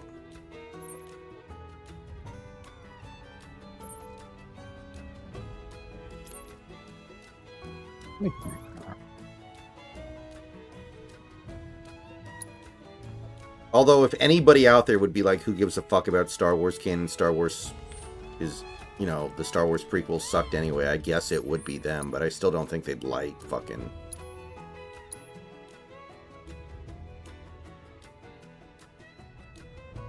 Oh my god, Rich Evans' hairline.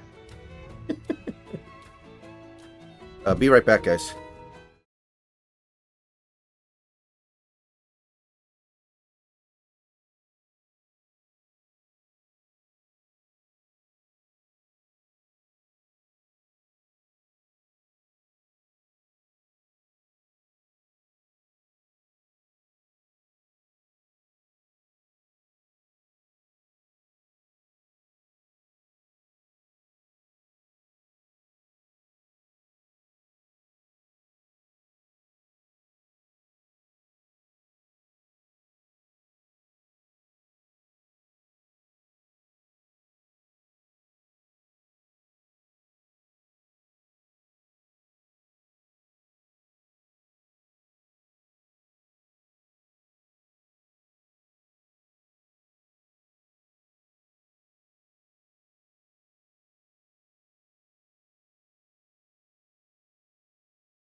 Well, I think we might have a mouse.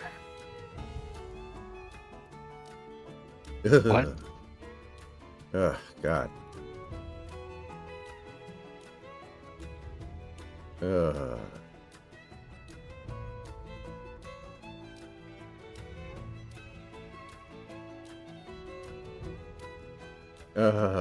Boy.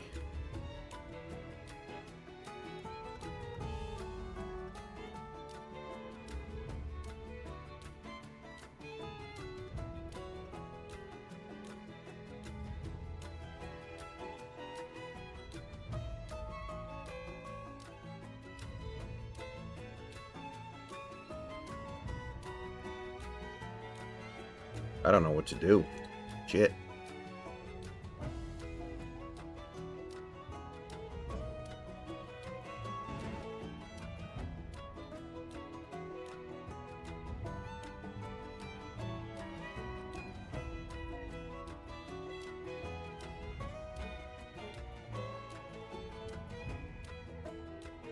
I just went out into the garage and I saw something scurry across the ground. I didn't see for sure that it was a mouse, but I don't know what else it could have been. It moves so damn quickly. What's the name of the flying thing you have as a pet? Is a sugar glider? Yeah, sugar glider. It was not that, no. It wasn't a sugar glider that was gliding half a centimeter above the ground.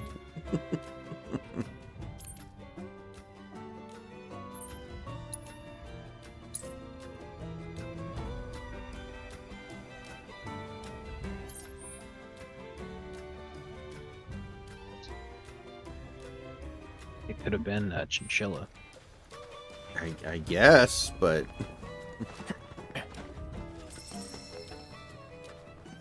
A rat would be more... I mean, it was either... I don't really... With how quickly I saw it, I wouldn't be able to identify the difference between a mouse and a rat, looking at it for that short a period of time. So it could have been either. It doesn't really mean anything to me.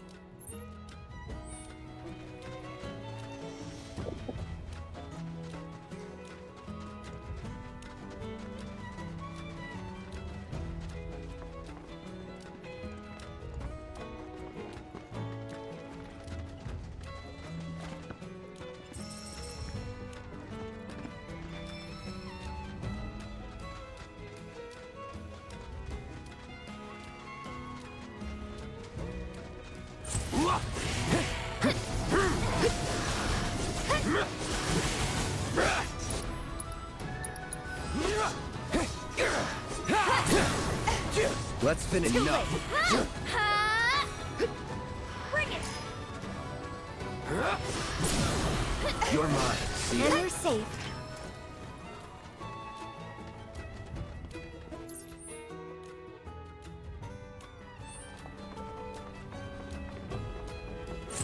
Okay then. Here it comes. Shatter. Let's do this.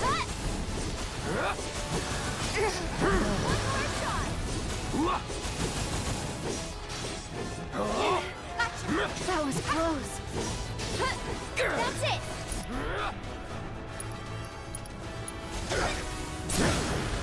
You're done. Get him. It's actually very ironic. I went out to the garage and I was thinking about the Blibblies from the Spiny Friends episode. And then I see what seems to be a mouse or rat running around my garage. Yeah, we were talking about that a little earlier, JS, Dr. Disrespect. I can't believe he admitted it. Trap with peanut butter will work. I don't know where our traps are. I know we have some. I'm going to leave a note for my parents, I guess. They can find it in the morning. What you need to do is you need to get a trap that is strong enough for a rat. Don't assume it's a mouse. Because one time we put a trap in the attic because we knew that there was something up there. My dad assumed it was a mouse, so we put a small trap in there. And it was like a little miniature bear trap kind of thing. So he hears it go off and he goes to collect it, and the only thing that was there was some bloody tufts of fur. He's like, oh, it's a rat. And all I did was pick them off. And I'm like, yeah, you fucking... He's like, yeah, but if I used a rat-sized version of this, it would have been like half a mouse corpse. And dude, who cares? It's fucking dead. Let's finish this. Would you rather do this right the first time or not? Like, Yeah, I remember. God, this was like 3-4 years ago. We had some mice scurrying around in the little gap between the basement and the kitchen, because we have a basement room and a kitchen room right above it. So you have that little area between the two rooms, basically the ceiling of the basement or the floor of the kitchen. Had some mice running around there in the little space, so we put traps up there. And I remember I sleep down here, and one morning I just hear it go off, and then I hear this rat like slowly wheeze to death, and it's like, oh my god, this is not what I needed to wake up to. yeah. It might have been a mouse, I don't know, but the point is, it was like, rattling around. That's another reason you want a big trap, is like, look, even though it's a pest and you're intentionally trying to kill it, don't let the thing suffer. That's just wrong. You know, just have it be quick and clean. Yeah. That's why I like the traditional style, the metal bar that comes over and fucking smacks it. Like, a lot of people don't, because if it's too strong, then the force of it cuts the mouse in half. But again, like I said, who the fuck cares? It's dead. The design is, you know, for a rat trap, big ass rat, it shatters the spine and like instantly killed. There's none of that wheezing shit. No question. It's just fucking dead. The only thing you gotta do is like clean up blood and guts maybe, but who cares? Yeah, one time we found a mouse messing around in the backyard. It was probably injured or sick, or else why would it be just hanging around outside and not running away? And my dad's one of my dad's employees just came over and stomped on it really hard with his boot, just, you know, instantly killed it, and then chucked it over the fence. Somebody will find it and eat it, presumably, but, you know, it's like, it's grisly, but it's instant death. Yeah. Just don't think too hard on what ate it. Yeah.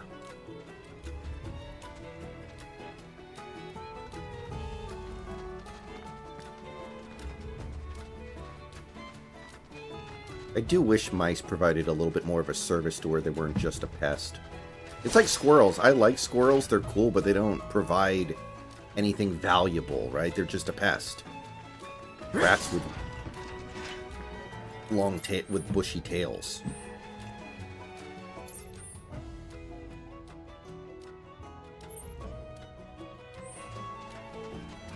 And I fucking hate spiders, but spiders provide a valuable service.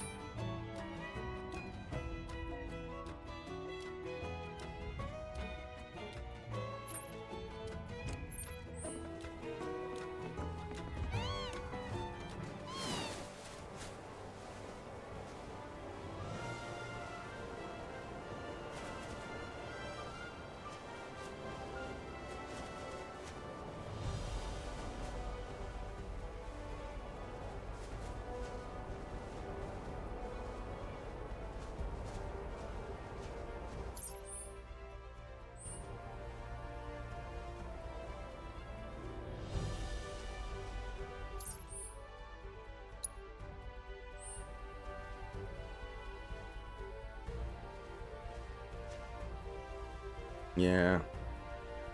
Generally speaking, every night I take the trash out around like midnight or maybe a little after midnight.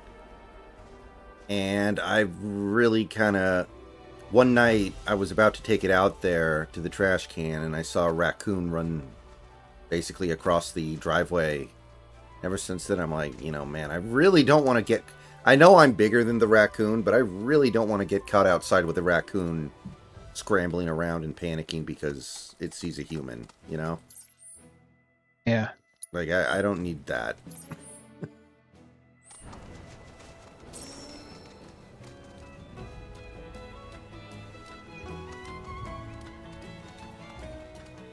Because humanity still hasn't come up with a cure for rabies yet, have they?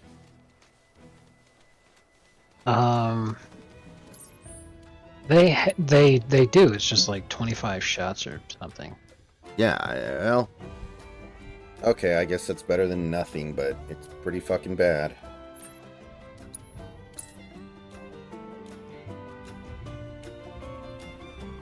There's no specific treatment for rabies. Once symptoms appear, it's nearly always fatal. You just, if you think that you got bit and got rabies, you need to seek immediate treatment because it's like, you can get treated and shot, but it has to be soon, otherwise you're fucked. Shatter. It's on Yeah, now. that's fucking terrifying. You're done. But yeah, if you think that something was rabid and it bit you, then don't take any chances. Going in. I mean, I think if you get bit by anything, even if you don't think it was rabid, you'd still probably be going to the doctor for, you know, one reason or another.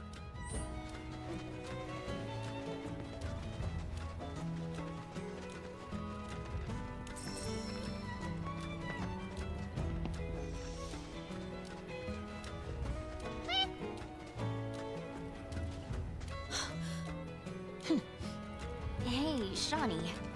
Just so you know, if you really want to write Apony, that's cool with me. I'm done with writing. Oh.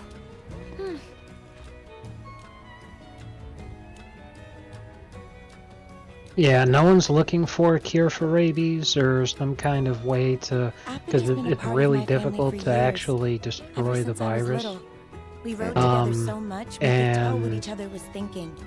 And we they don't never bother had a with it crash. because of the level of difficulty, because if after you've been exposed, if within 24 hours, you know, you get the shots, you'll be fine.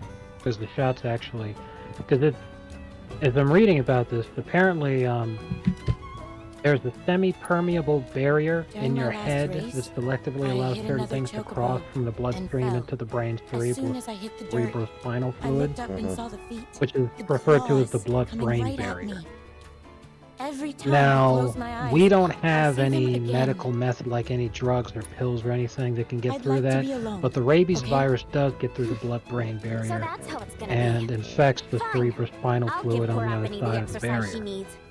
So that's why death's almost always, like, guaranteed. It's fatal in 98% of cases, because once it's there, you can't treat it. It's just, you're fucked. But it takes time to be able to do that. Regardless of how you were bit or anything like that, it takes time. So in that time, if you get the shot, then it destroys the virus in your bloodstream before it's made it into the brain. And then you're fine.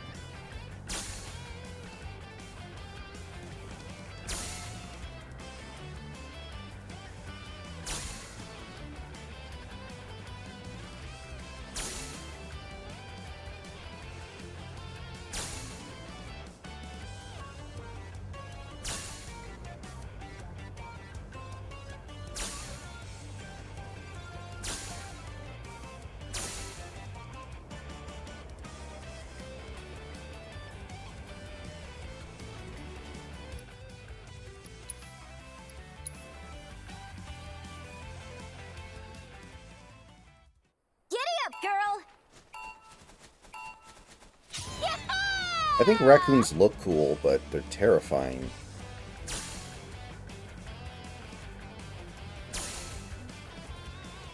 Raccoons are basically the animal version of that time that the boss freaked out and said oogly goo and started fucking having a seizure.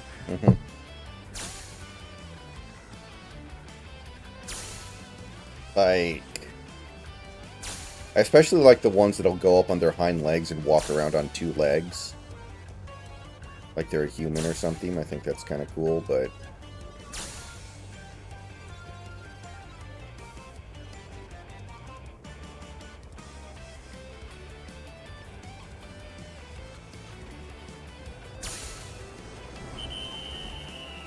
Yeah. Oh, JS, have you done Smiling Friends yet? I wanted to ask you.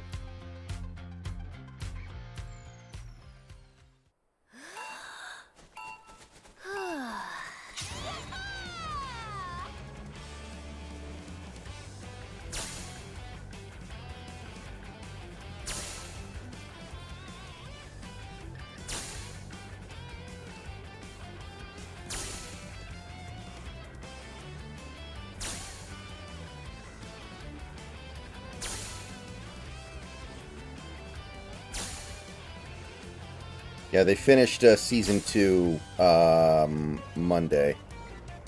Yeah, yesterday.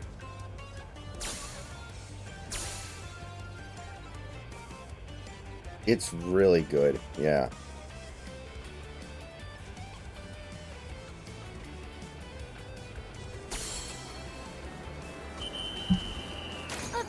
Okay, there must be some way for me to boost up. Yeah, and they do a lot of work with, like, small-time YouTubers and internet content creators to play, like, roles on the show. Like, they've done Joel Haver. They did the Creepy, the guy who runs the Creepy YouTube channel. They did fucking David Firth. They did, of course, Red Letter Media. Yeah, it's... Yeah, Smiling Friends is basically Rick and Morty without the nihilism.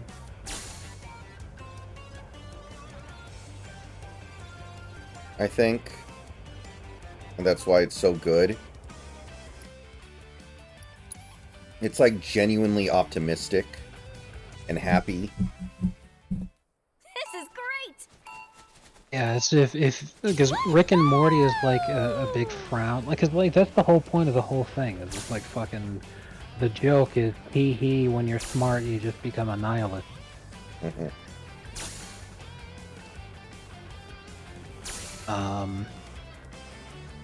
But yeah, watching the Red Letter Media Acolyte review that they did, I didn't watch the entire thing. I just skipped around a lot to get the main beats of where they were coming from. It appears that they fucking hated it because they hate the vast majority of Disney stuff that they've made with Star Wars. But they did two things that can make you think that they liked it. Which is, number one, they kept constantly trying to say that, hey guys, this is all awful, but let's not pretend that the prequels were good. I mean, remember how bad Phantom Menace was? And it's like, that doesn't have anything to do with how bad this shit is. You shouldn't produce slop and then say, you should consume this slop because other slop was even sloppier. Like, fuck you. Number one. Number two is half the fucking thing is just talking about, now we need to be very clear here that we don't like it because we think it's bad, not because we're doing the political thing. And then they air a bunch of people being, you know, talking about, oh, this woke crap, it's nonsense, only Disney could make a story about lesbian faith, which is boring. And then Rich Evans doing the comical face palm of, look, fellow kids, I'm with you. These conservatives are bothering me also. And it's like, but why would you even bother talking about that shit? If you think it's bad, then just say that it's bad. If you're gonna be like, oh, well, we need to make sure that no one thinks that we think it's bad because of this. Like, that's exactly how you end up with what Barkley said, where it's like, Giddy up, girl! don't need to... I mean, I do agree. I mean, I will say this. I do completely agree that none of what Disney is doing right now makes the prequels good. Like, the prequels are still what they were before. And Disney doing whatever the fuck it is they're doing doesn't change. I do agree with that. I also agree it doesn't really matter. Right. I agree with you that the prequels were not good. And that people are whitewashing them as being good because they're either thinking in comparison to the Disney stuff it's good, or they're being stupid because, oh hey, you know, I watched this when I was a kid, so it's good to me. Like, no, it's bad. It is bad. However, that doesn't mean that the Disney stuff isn't also terrible. And, you know, like, you know, they were going on and on about, like, the political stuff. It's like, look, you don't even have to agree with any of that shit. But if you think it's bad, you're still going to get attacked as if you do agree with it. So instead of defending yourself relentlessly, saying, no, I'm not an evil conservative, why don't you just say, the political stuff that people are upset about is just a symptom of what's wrong. And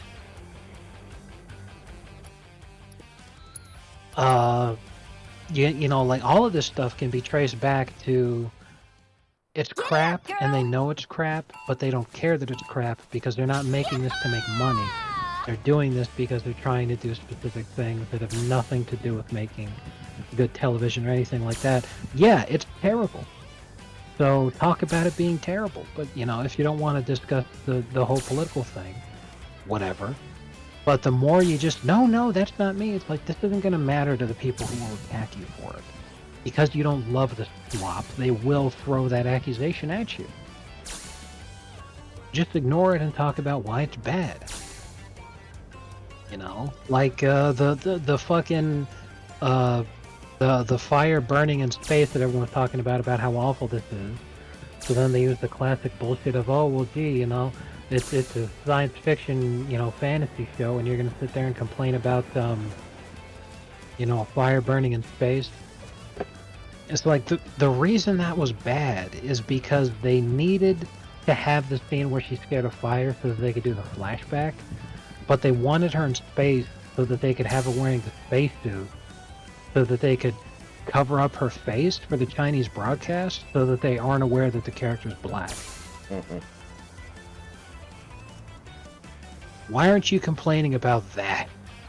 I still find it hilarious that China gets these releases of movies and TV shows that like find ways to edit out all the black people, and they actually like pull this off, and it's just like a completely different reality over there where media is just completely altered beyond belief. Like, do you remember the Fight Club controversy in China several years ago? Oh, right, because they didn't want a criminal looking like they had a happy ending, so they did that weird fucking postscript at the end of the movie. They're like, by the way, he turned himself in, and he spent years in prison for a horrible crime. Yeah, they basically stopped the movie right before the building started to get blown up, right before the building started blowing up, and then it's just a black screen like, the police arrived swiftly after this to arrest everybody involved. The end. It's almost like the Simpsons thing. Frankly, my dear, I love you. Let's get married. Exactly. Didn't there used to be a war in that movie? Alright, you're coming with me. Bro, don't tell me that shit. Heat fans on Reddit are completely fucking delusional. They're talking about the Heat trading for Marcus Smart. Oh my god, more like Marcus Dumb, am I right? Yeah. He's terrible. It's no surprise that the first season after they trade that useless bust, they win a championship. Yeah, and even if he genuinely was addition by subtraction. And even if he was good, he's not good anymore. Like, he beat the crap out of himself to play defensively, to play physically like he did, and I don't think he really has anything left that anybody should really desire.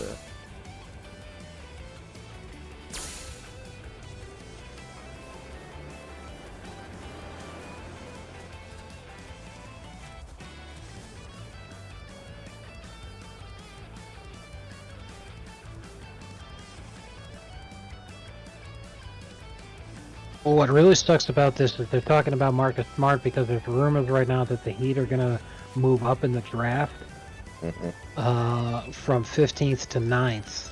So people are talking about Smart could be part of the trade. They're also saying that the Heat are looking at, they'd have to dish Duncan Robinson in order to move up like that. And I'm sitting here like, this draft is absolute fucking dog shit. Why would we move up unless Pat was thinking about taking Bronny to hold LeBron? This is great. I'm like, you know what? Fuck everything. That legitimately, that's worth it if he does that just to troll LeBron. I'm like, whatever. This season was a fucking wash anyway. Let's do it. Like the fucking cocksucking Celtics win a championship. Well, we've only got one thing left. Let's troll LeBron. It's gonna be amazing. Draft Bronny, refused to trade him, and refused to sign LeBron. Exactly. Just be like, we're gonna wait until LeBron retires.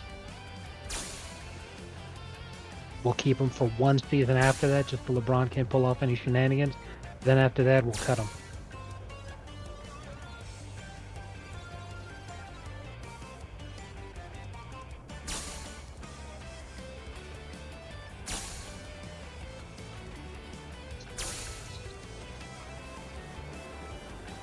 Does anyone have the timestamps of when Masato's feet are shown on screen?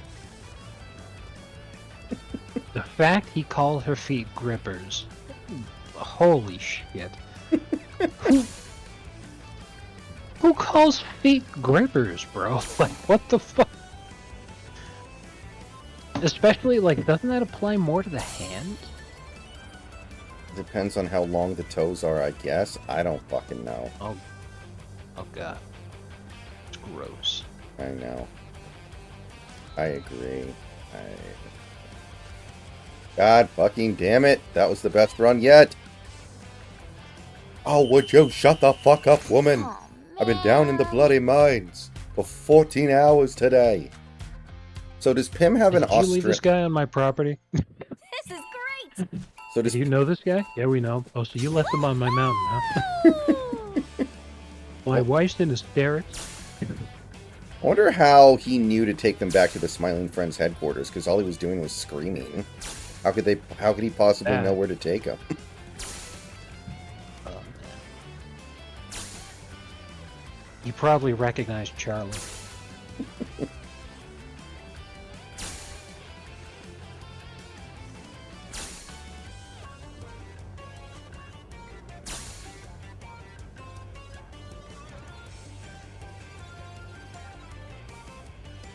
It's Mormu!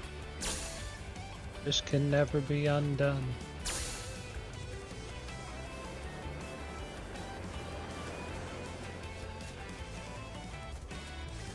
Doody doo doo doo doo doo doo doo doo doo doo.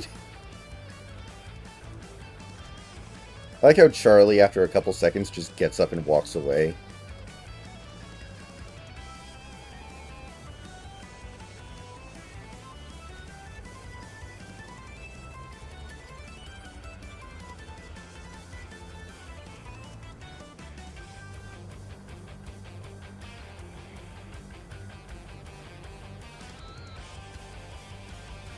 You voted and we listened.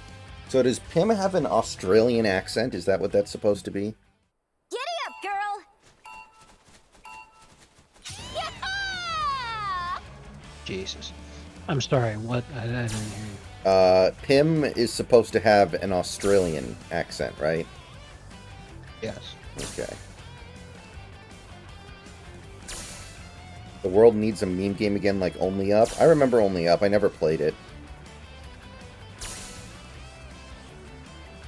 Wasn't like Pizza Tower a meme game for a little bit there? Maybe that game's a little too good to qualify. I played Fall Guys for a couple hours once. Didn't really... I don't know. Didn't do much for me.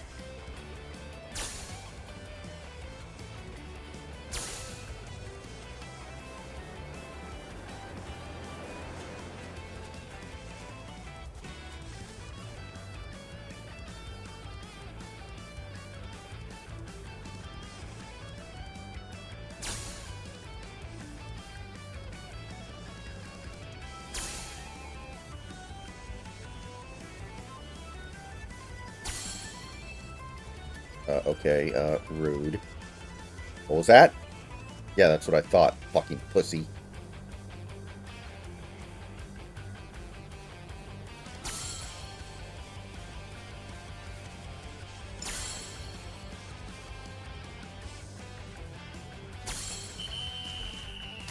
Her name was Shrimpina. You'd be a shrimp. Yeah, Gangs of New... I really like Gangs of New York, actually. I think Gangs of New York is underrated these days. I think it's a better movie than some people give it credit for. Not bad, not bad. I mean, we could have done way better, but that'll do. You can't just force a chocobo to do what you want. You should have established a bond with Apony before heading out. You've got to be on the same page when you're running a course. Be completely in sync. You don't say. Then why don't you, a real jockey, show us how it's done? I can't believe you people. I'm going home. Oh, crap. That certainly backfired. Yeah. No need to rub it in. Come on, let's catch up with her.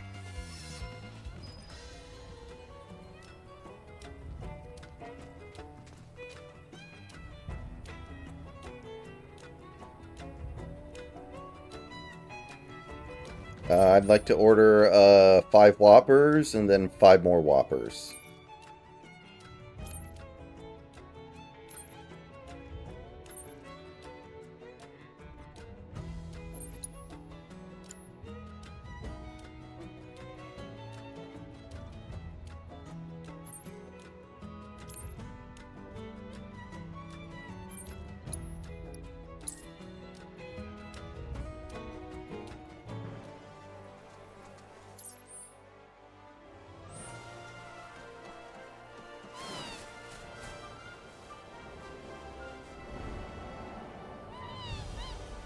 Oh.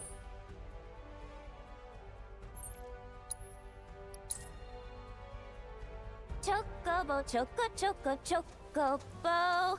I'm on a chocobo. You're on a chocobo.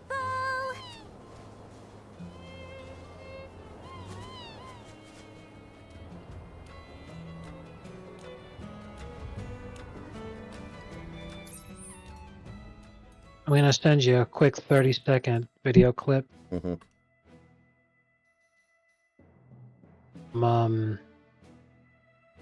Dixon posted this on his Twitter, and it was from the Red Letter Media Acolyte review. Okay. And this 30-second clip basically sums up like the thing. All right. Because when you watch the clip,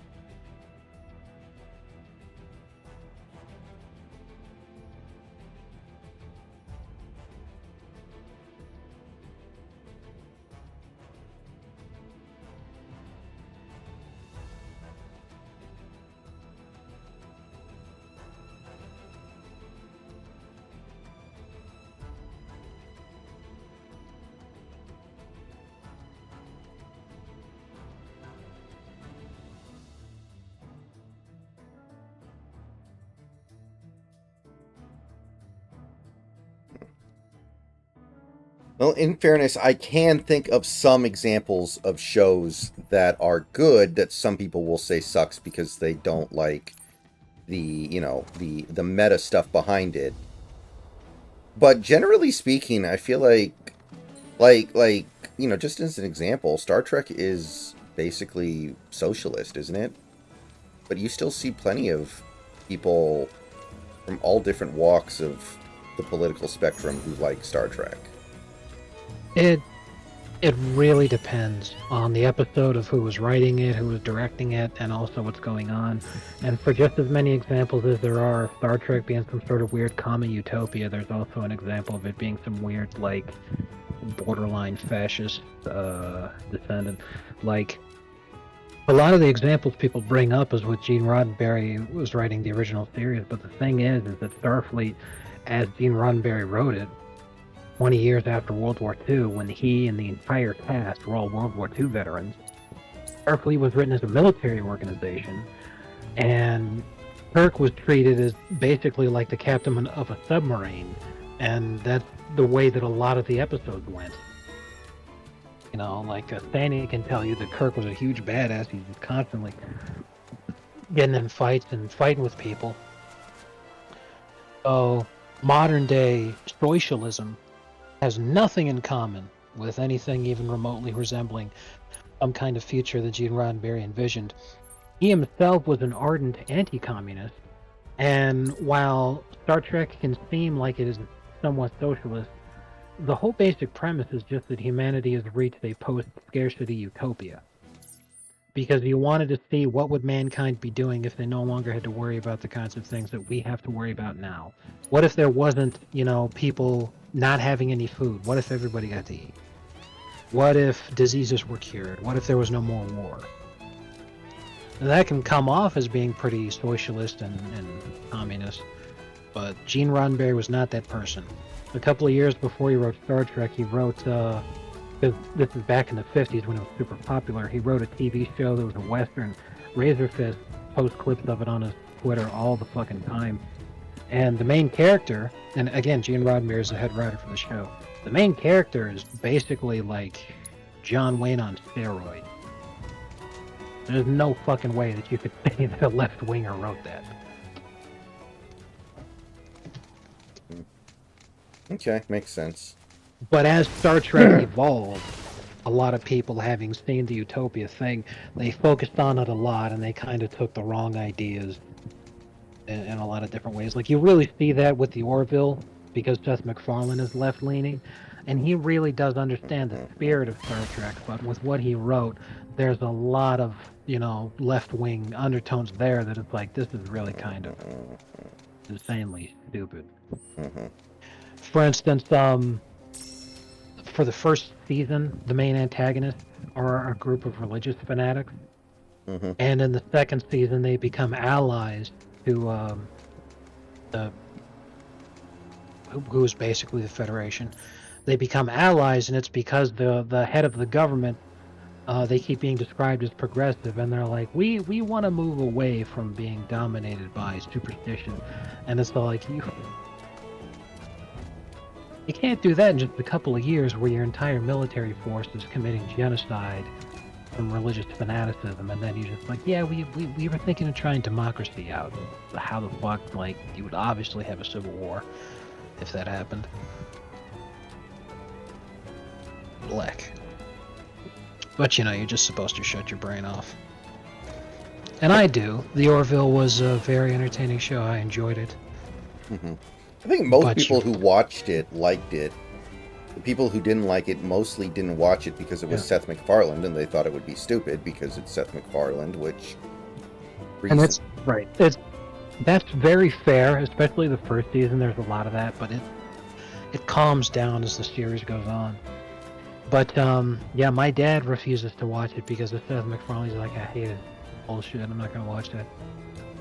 And I'm like, it's a shame because my dad watched Discovery, and I'm like, dude, this is way closer to Star Trek than any kind of slop that they've made in the last 15 years.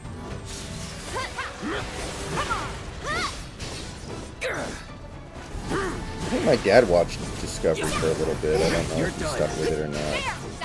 Get him!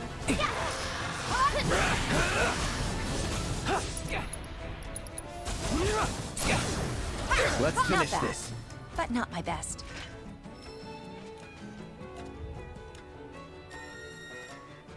Chocobo, choco, chocobo. I'm on a chocobo. You're on a chocobo.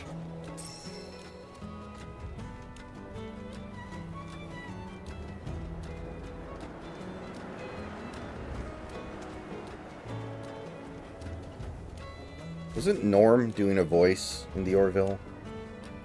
Yes. The Orville was kind of soft canceled before Norm passed away. But it would be very, very devastating if they brought the Orville back, which there have been talks about, because his character was not super important, but important enough to where it's like having him die off screen to explain Norm not being there to voice him was just really sad. Yeah, that's when you do a Funkhauser. You just say he's in China. Jesus.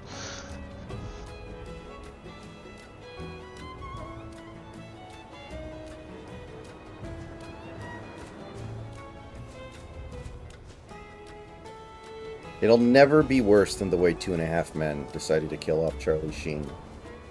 No matter how badly your show deals with a character death, it'll never be that bad.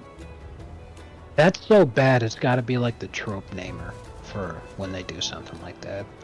Yeah. When they Charlie Sheened him, that's when you know that they fucking wrote off a character in such a piss poor way that the show becomes unwatchable after that.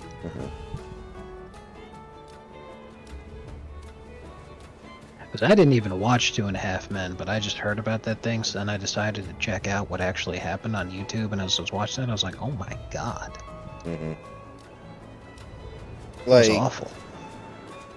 Like, I know it's kind of, you know, it's slop, but I thought the show was pretty good early on. And then after they cast Ashton Kutcher, it's like never funny. It's like there aren't even jokes, it feels like. It's like the joke is that, oh, we replaced Charlie Sheen with a wholesome character now. That's not a joke. Yeah. Right, and it's because who Charlie Sheen is as a person, plus who his character was on the show, was the impetus for everything comedic. Right. With him gone, there's no story there. It'd be like if they did a Seinfeld reboot, but because of the Laugh Factory incident, they just wrote Kramer off. You know, they had Be like, well, Smormu become the fourth Seinfeld Jesus character. Christ. Basically, but like without Kramer, it's like okay, half the episodes are just nothing now. So they'd have to rely heavily on George. But you know what happens if Jason Alexander does his best J.J. Redick in that one Brock Story impression, and then now you're completely fucked. Like,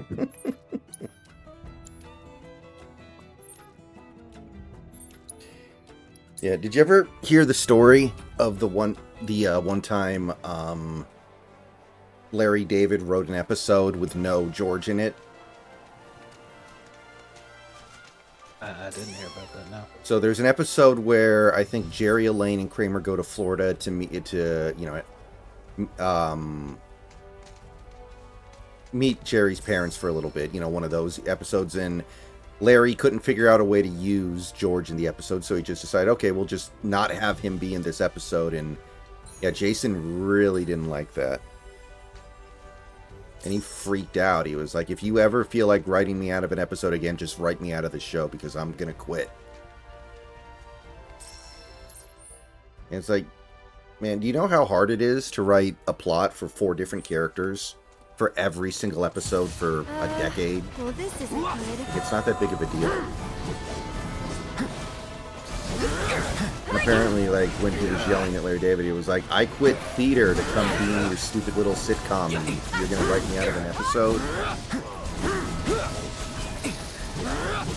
It's like, man. He's since admitted that he definitely shouldn't have acted like that, but he still acted like it. Yeah.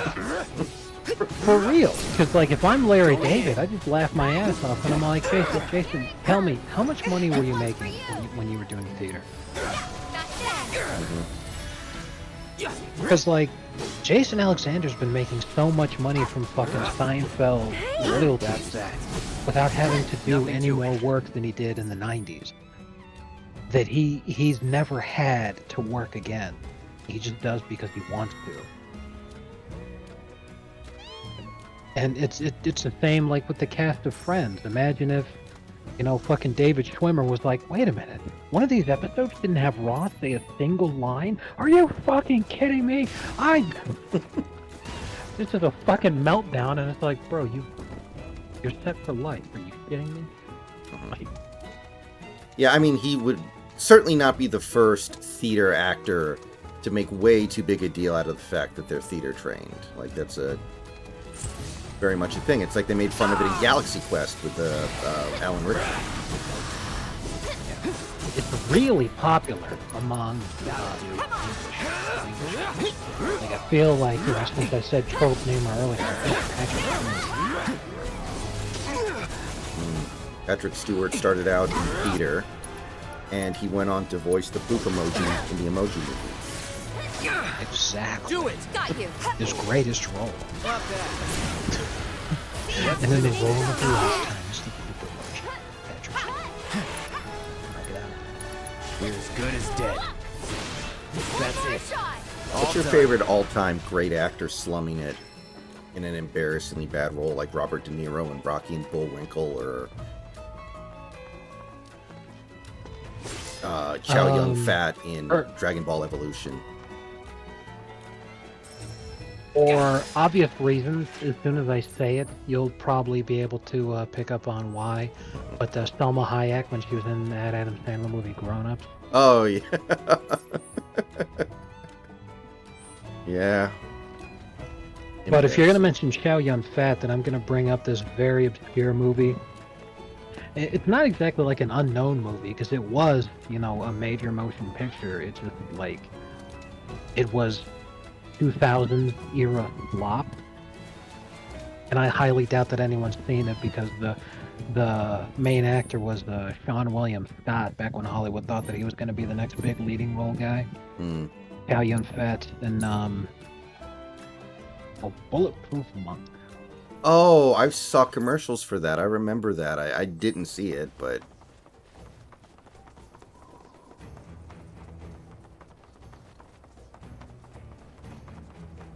Now, I enjoyed that one. Yeah, 2003. It was very schlocky, very campy, very, very, very sloppy, but it was still enjoyable. You see if it was a flop or not. $52 million budget. And it, oh yeah, big time flop. Worldwide gross of $37 million. Chocobo, choco, choco, choco. Yeah. Chocobo.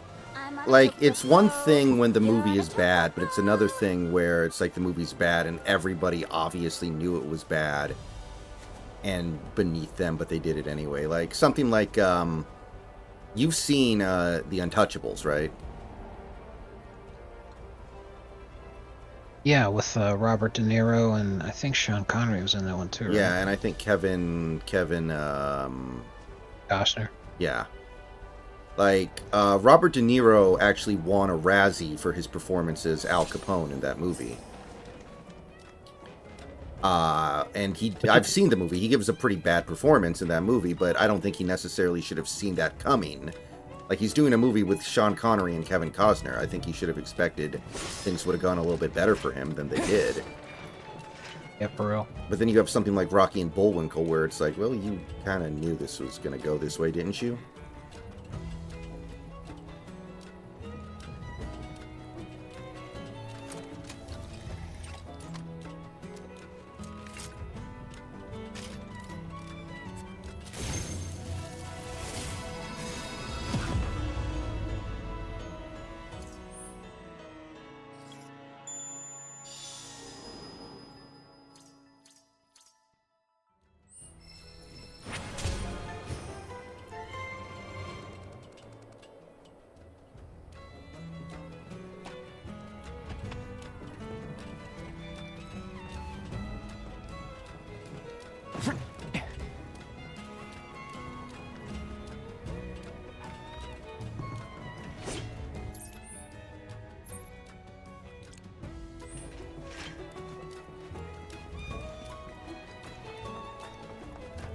Bro, like, Dr. Disrespect was a 17-year-old, and he's just flirting with her.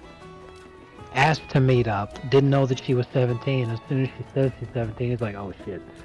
And immediately cut off all fucking conversation. So all he saw was broad that wanted him, and he tried, you know, doing what guys do.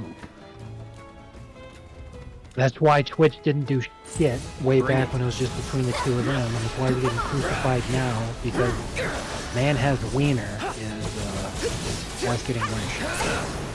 Let's do this. I mean, in situations like that, and maybe this is something that we can only know now, you should immediately get the age of the woman before you start having those kinds of conversations at all. But like, the shit super fucking bothers me. Because like, before you've actually done anything to break the law, you ask the question, and then you get told, and then you drop it. What the fuck else are you supposed to do? Honestly. Yeah, I mean, it's definitely a good point. Like, it's a difficult situation to maneuver. I agree. And so many of the people shitting on him, they're like, if he had sex with her, it would have been illegal. And it's like, but he didn't. He literally just flirted with her on the internet. And once he asked her her age and she told him, he dropped it. How stupid do you have to be? My God. I don't know why he admitted to it, though. That was still stupid.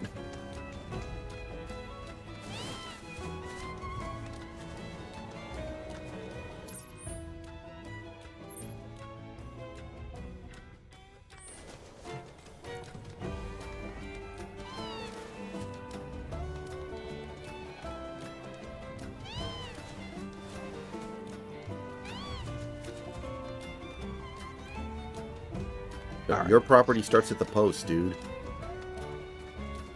Exactly. Alright, buddy. I'm gonna get Alright. out of here. Have a good rest of your night. I will be getting out of here shortly as well, I think. Now, I forget what day it is. Today's Tuesday. Tomorrow's Wednesday. Okay, so just tomorrow and Thursday, and then I've got my weekend. Alright. Now, I can't speak for anything I'm doing on Friday, because I still don't know yet. I may be involved in doing something, but Saturday for sure, we can do the Smiling Friends tier list thing. It won't take very long, I don't think, because the episodes are so short. Ooh. I'm wondering, I don't want to try it, because I'm like, well, if I commit to the fucking thing, but then I'm too tired and I decide that I don't like it, I'm stuck. I'm thinking about working overtime on Thursday, but instead, like, it's an option where you get another shift that you can sign up for, but once you sign up, you're locked in. So you have to use time off if you don't want to do it, if you change your mind. So I'm thinking about doing it, but like, I can't change my mind. You know, I'm stuck. I see. Well, you do need the money, I guess, so it's at least worth a consideration. Right, so I think about it, but then I'm like, but if I don't, you know, if it's too much for me, I'm stuck. Right. So I don't know, I gotta think about it. Alright, guys. I'll see y'all tomorrow.